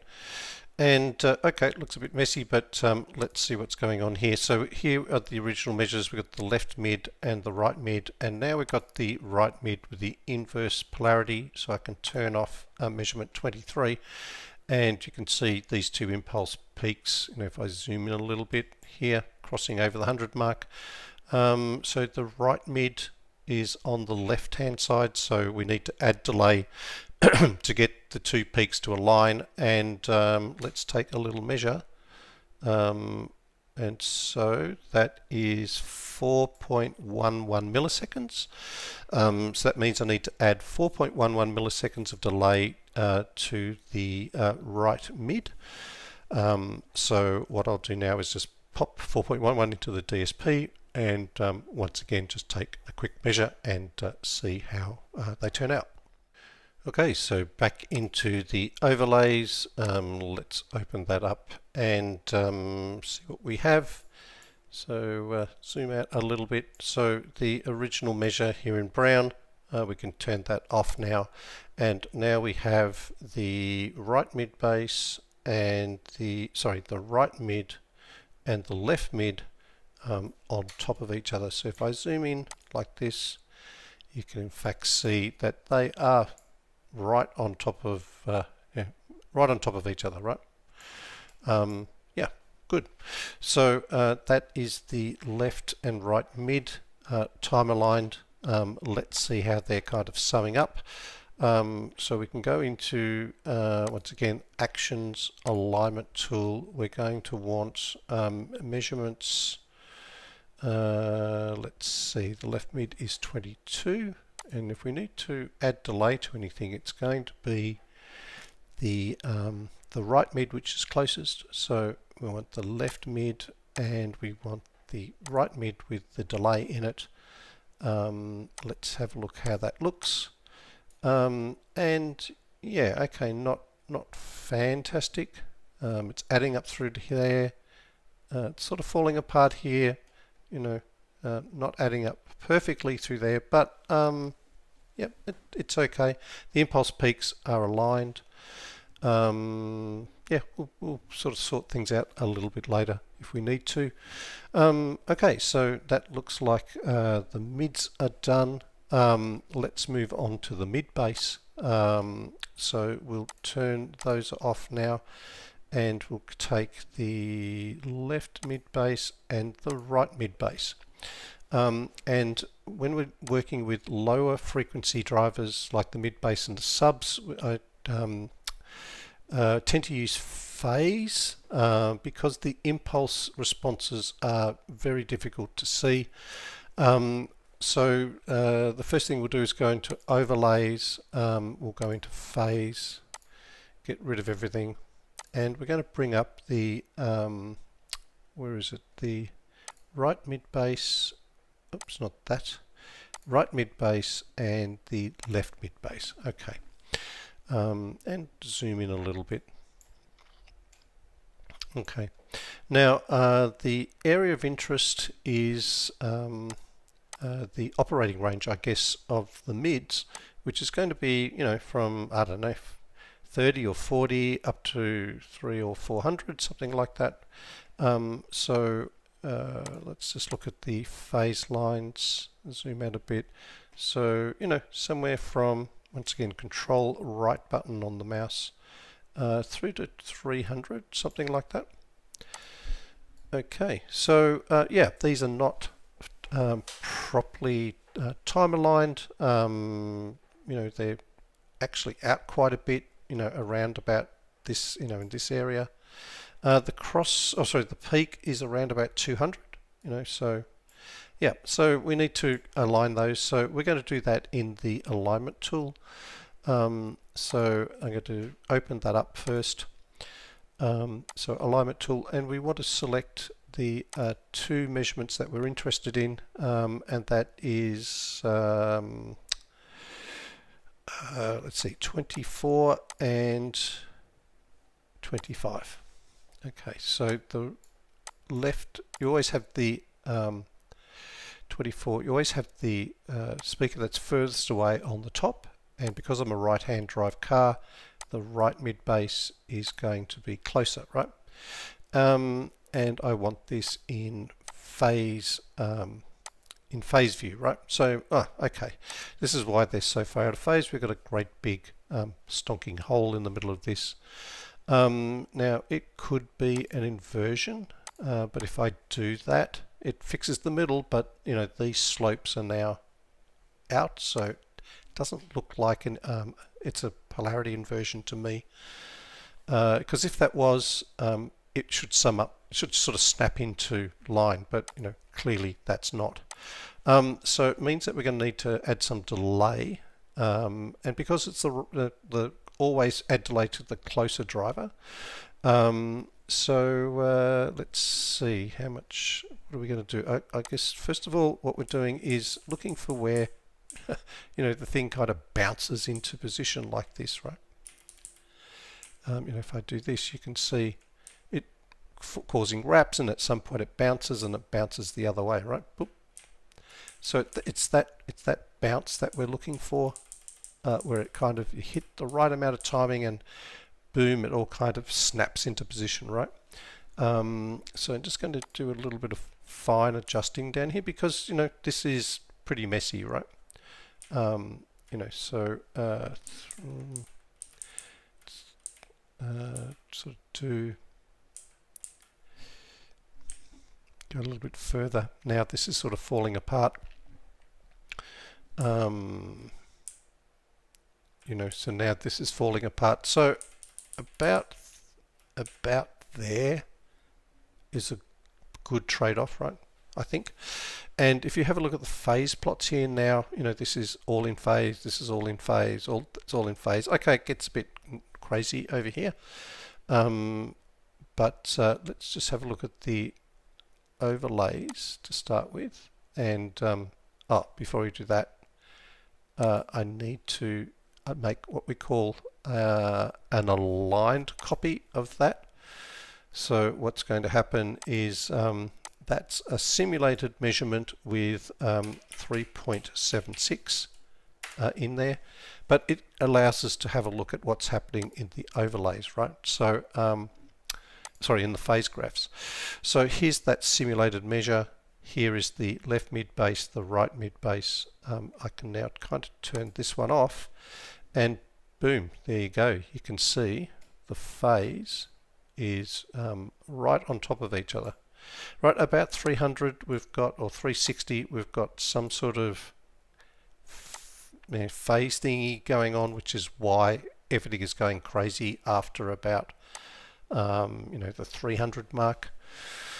So if we go back here, around the 300 mark, there you go. There's some sort of phase kink going on, and it throws all of this out. But this is perfectly lined up there, and all the phase is perfectly lined up.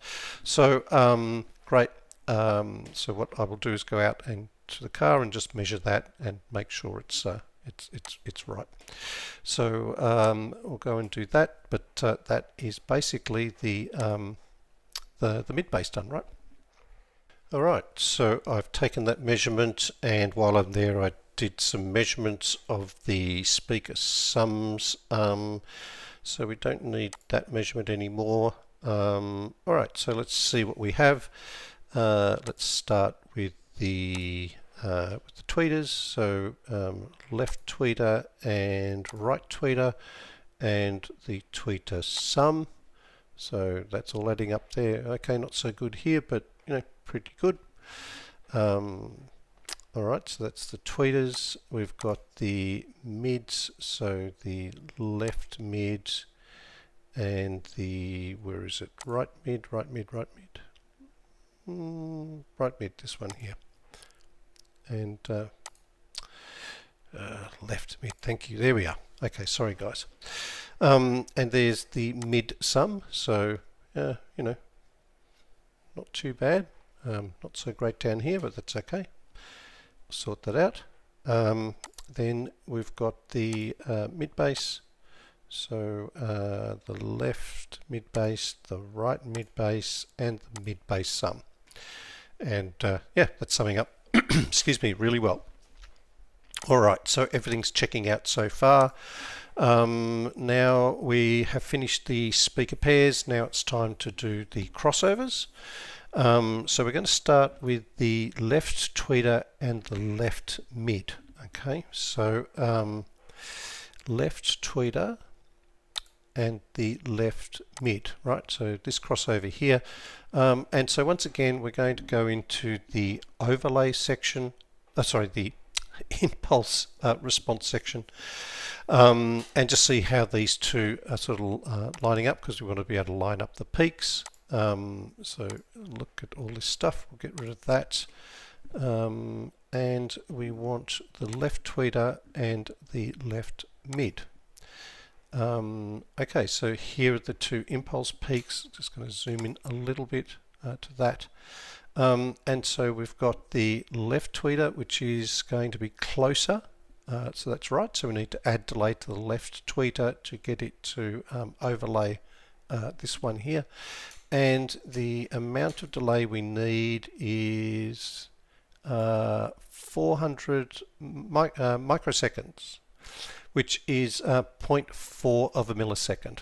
Okay, so I'm going to go and add that to the left tweeter and come right back. All right, so back into the overlays. And of course, it's blue. Let's make it a different color. Let's make it purple. Excuse me. All right, so here are the impulse measurements again. The left mid and the original left tweeter, and now we have the left tweeter with the 0.4 in it, so we can get rid of the original tweeter measurement. And as you can see, that adding that 0.4 of millisecond has put it bang on in alignment with the left mid. All right, so we can close that now.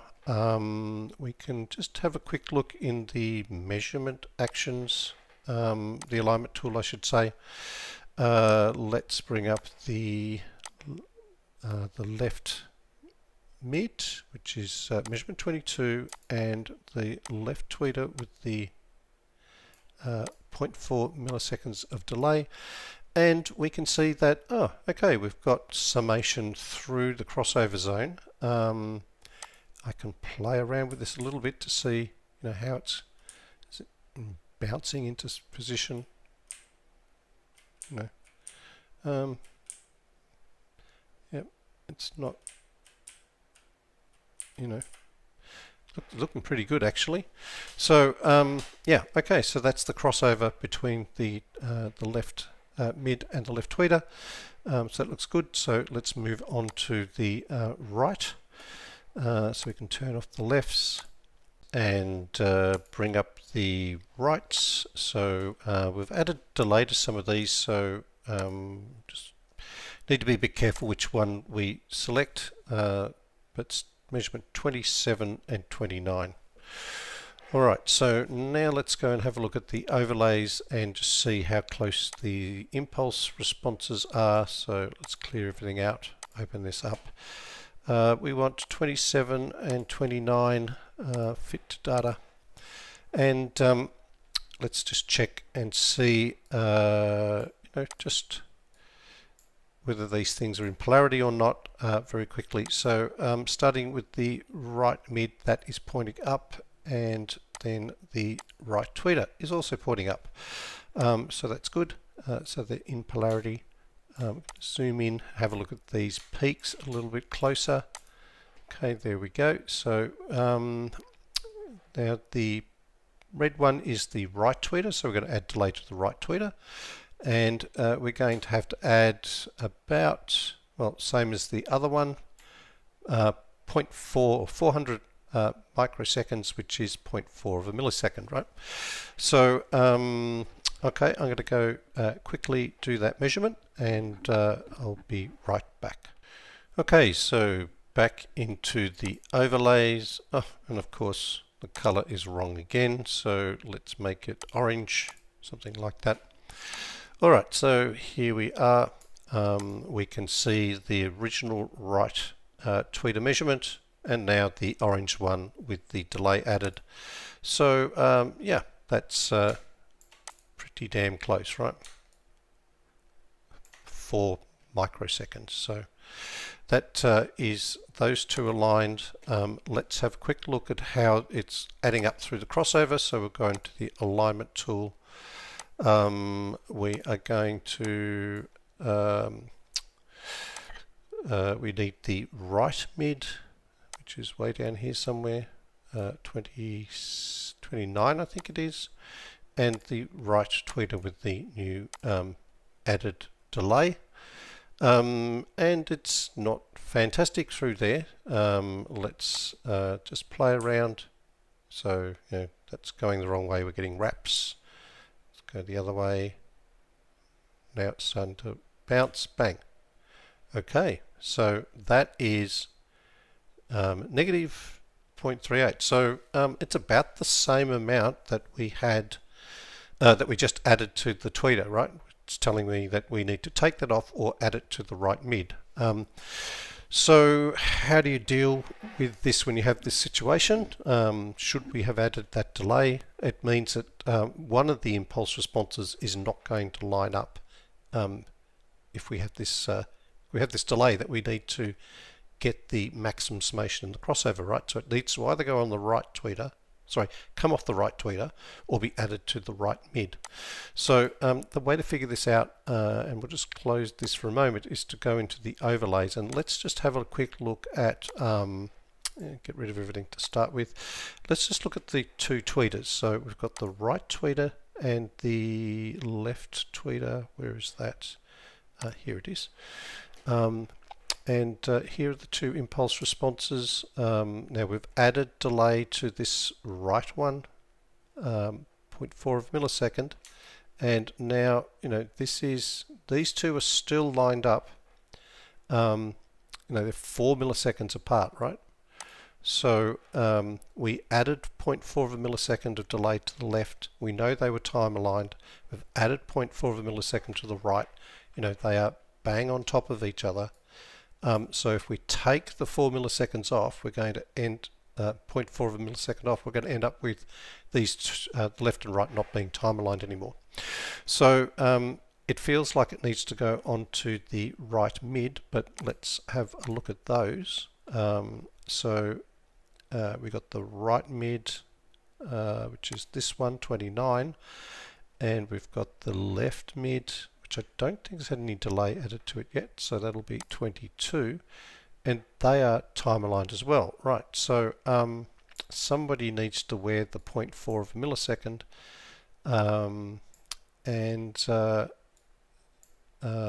this is quite a messy looking little, I think that in this case, let me just have a look at how they're summing up and whether adding 0.4 milliseconds to the right mid bass, to the right mid speaker is actually going to help the summation, right?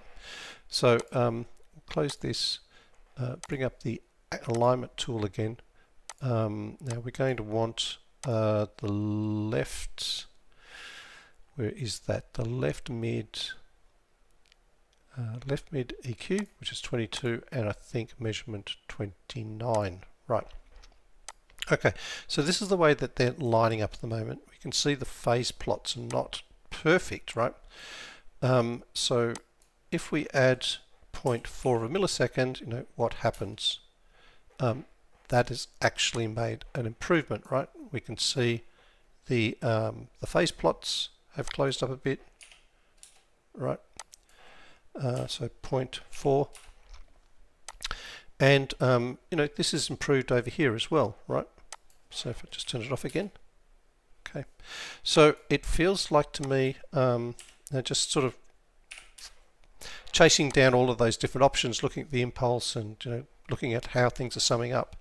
If we want to get maximum summation through the crossovers and keep the tweeters aligned, we need to add 0.4 of a millisecond to the right mid bass.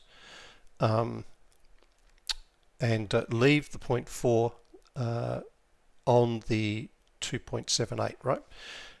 On the right tweeter, because we added 0.4 to the left. We keep them aligned. We need 0.4 on the right tweeter, but now we need to add 0.4 to the right mid as well. And so let's go and do that measure, and I will be right back. Great, so got that measure now.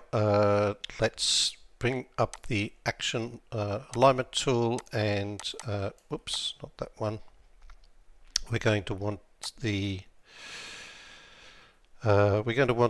right tweeter and the right mid bass. So the right mid with the stuff in it, and now the right tweeter, and let's just check out the crossover, and yeah, beautiful looking maximum summation through there, which is exactly what we wanted.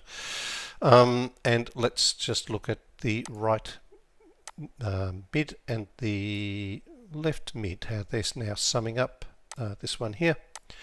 And once again, that's exactly what we were looking for. We got the phase all kind of closed up. So that's looking really, really good. All right, so that means that we've got the tweeters and the mids and the tweeter mid crossovers all sorted out. Now it's time to move on to the mid bass alignment through the crossovers. So let's start looking at those. So we're going to need, let's start with the left mid bass and the left mid.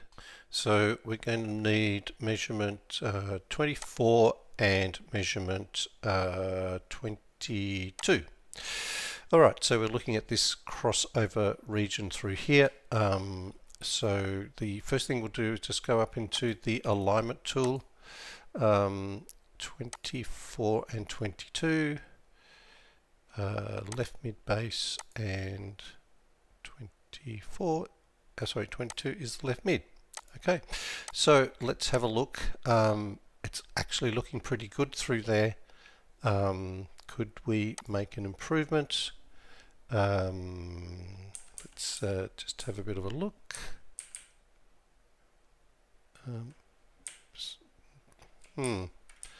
It's, yeah, not too bad. Maybe there is where the the phase is kind of opening and closing a bit. If I go past that point, the phase starts to open up again. So where the phase is at its highest is about 0.46. So that's the left mid. Let's just check out the right hand side, see whether that makes sense too. So we know that the tweeters, we know that the mids are aligned. So we just got to get the timing between the mid base and the mids correct. But if they're all lined up, they shouldn't be too far apart in terms of the delay. So we need measurement 25, do we? No, number 30, and the right mid, which is number 36. Okay, so this one's not quite as tidy as the other one. You can see that we've got some opening up on the delays. So 0.46 I think it was, and bang, snaps it right into position. So this same amount of delay on the left and the right hand side gives us perfect summation through there.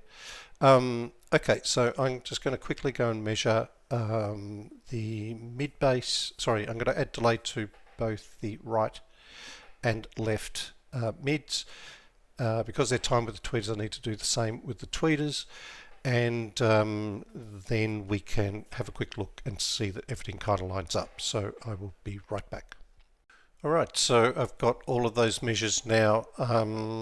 So I think we can now move on to the mid-base sub crossovers.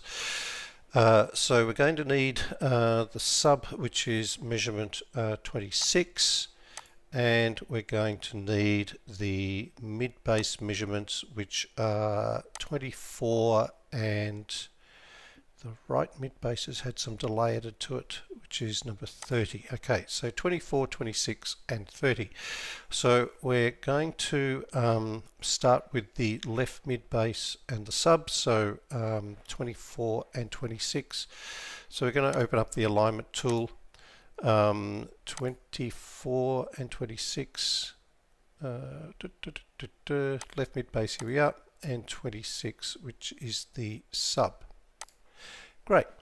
Alright, so straight away we can see that it's not summing up through here. If I flip the polarity, it improves it, but it's not still great through here. So normally a polarity flip would add up all the way through. It wouldn't sort of scoop out on the shoulders. So this is probably not a polarity problem. So I'm just going to put that back. I'm going to play with some delay. Let's just see how it... Okay, so that's gone too far. Let's go back the other way. Boop. Ah, there we go. Bang. Look at that. So that's 4 milliseconds of delay on the sub. Yeah, I'll just do that again, but if you can go one way and you can see all the wraps, and then it bounces into position, you can see all the wraps again. So that's kind of textbook stuff. So 4 milliseconds of delay on the sub, and let's just check the right mid base, which is measurement 30, and with 4 milliseconds on there, it is the same. So, that's, wow, that didn't take long. All right, so what we're going to do is add 4 milliseconds to the sub, take that little measurement, and then I think we can just check everything. And because I think we've got the I think we've got the system time aligned, but let's take the measurement first and make sure. Alright, so I've got that measurement now. It's number 41, so let's go and check out the overlays and see how these things are lining up. So just clear selections, we want measurement 41, which is the sub. We want measurement number 30, which is the right mid base, and we want measurement 24, no, 26, no, 24. That's it, left mid base. Okay, so they look pretty well lined up, all the way down to about 20 hertz, and then they start to sort of, but that's the purple one is the sub, and it's doing its own thing down there. These are the mid basses. They don't really play that low, so yeah, but all through here, no problems. Now I think the crossover is at around the 90 mark. It looks like 94. So 94, right here. I mean, absolutely on top of each other. And then we've got, of course, something funky going on down here around the 200 mark, which is the sub. And then, of course, when we get up to 300, we've got that crazy phase thing going on the left mid base, right? But yeah, through all of the areas that we're interested in, they're really well lined up. So that's great, fantastic. All right, so I can close that down. All right, so the next thing I want to do is now go and measure all of the speaker pairs and all of the crossovers so that we can sit down and have a good look at how this tune turned out. Okay, so now we have all of the measures. I've excuse me, rearranged some things. It's been a really long video. I'm starting to lose my voice, but not long to go now, so I hope we'll get there. Alright, so let's start off by reviewing everything in turn. So we've got the left and right tweeters playing as single pairs, and if we check out the tweeter sum, they're summing up through here, no problems at all. If we go into the overlays and just check the impulse, and let's get rid of all of that, clear selections, and we want the left. Now where are we? I think it's starting at 35 from memory. Yep, here we are. Left tweeter and the right tweeter. They are bang on top of each other and time aligned just perfectly. So time aligned and adding up across the range of the speaker. So that's the two tweeters with the tweeter sum. So fabulous. Just take out the individual measures for the moment, just leave the sum there. Alright, so next we're going to have a look at the mids, so left mid and right mid following each other really nicely. Now when we add the mids up, yeah, it's a bit messy through the middle here, but the rest of it is summing up, no problems at all. If we go have a look at the overlays, once again, we can get rid of those and bring up the left mid and the right mid. It looks a bit messy from this angle, but let's have a look. And once again, up here, they're pretty well time aligned. There's a little gap between the two because we added 0.4 of a millisecond. Oh, sorry, yeah, 0.4 of a millisecond, right? So not even half a millisecond to these mids to get a better improvement in the summed response. So then, I mean, they're pretty much time aligned, right? But we're really splitting, when we're down to half a millisecond on the mids. But yeah, from the impulse response, it looks fine. For the summation, it looks fine. Once again, we'll just leave the sums turned off and just put on the individual measures. Okay, so that's the tweeters and the mids. We can have a quick look before we move on at the crossovers between the two. So let's look at the left tweeter and the left mid. Now the crossover is going to be the left tweeter. Okay, there it is there. Looks pretty good. If we go into the alignment tool, which is where we can actually figure this out, whether it's absolutely spot on or not. Now we want the left mid and the left tweeter. Left tweeter, there it is. Okay, so here we are in the alignment tool view. If we add delay, we should see the measurement sort of snap into position. So it's doing this wriggling around, making phase wraps, and it's not really going anywhere. And you'll see it sort of slowly bounce, right? Maybe another one. Boom. There we go. And if I keep going, it just gets messier, right? Now this one's not as clear as others, but you can sort of see when it snaps in. And, that's so we've got this left mid, left tweeter alignment worked out just fine. And you can probably see it even more, probably stands out more on the right hand side. So, we take the right mid and the right tweeter, and that's not the one we want. We want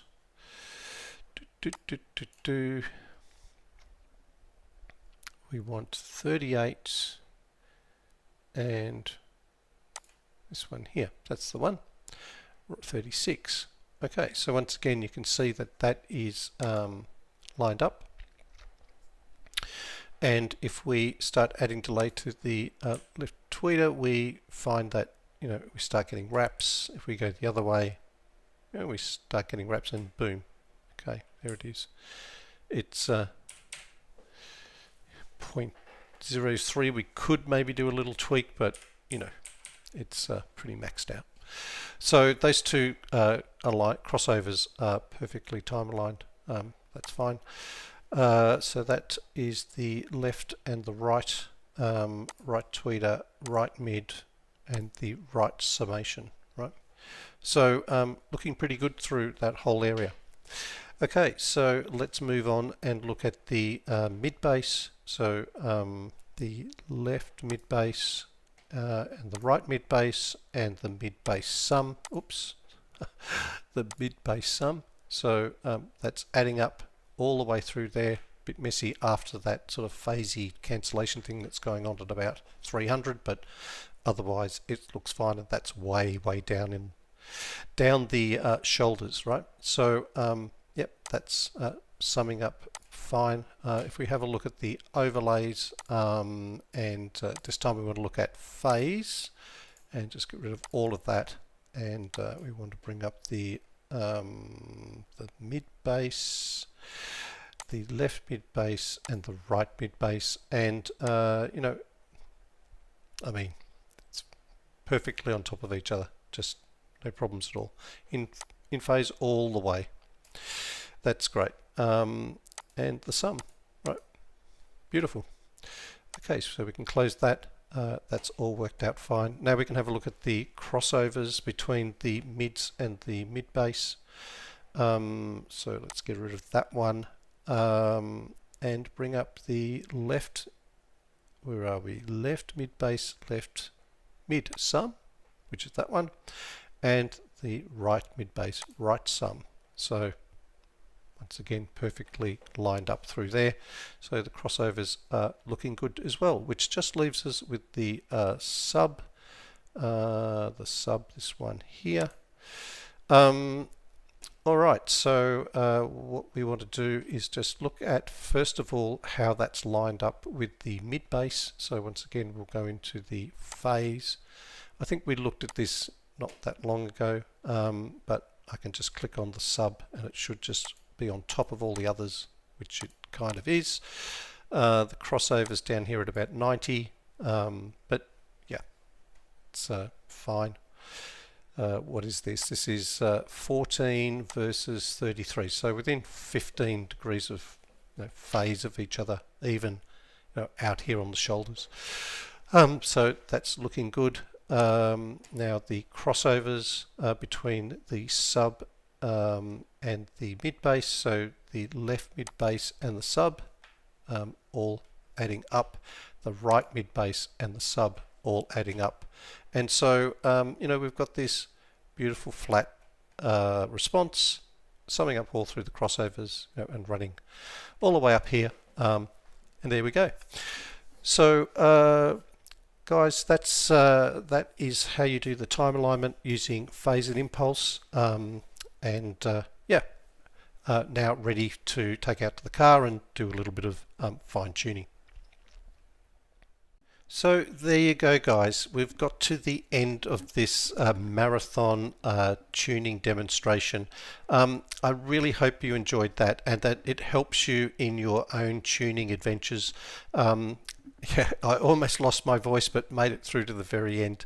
But guys, once again, thank you so much for watching. I hope you enjoyed this video, and I hope you enjoyed the REW car audio tuning series as well. This is the last tutorial in that series, but it's all there for you to reference, and I hope it becomes a valuable resource when you're trying to do your own car audio tuning with the REW software. So as always, guys, thank you so much for watching. And if you've got any comments or questions or anything at all, just pop them down below. I'll try to get to them as soon as I can. Otherwise, I will catch you in the next episode.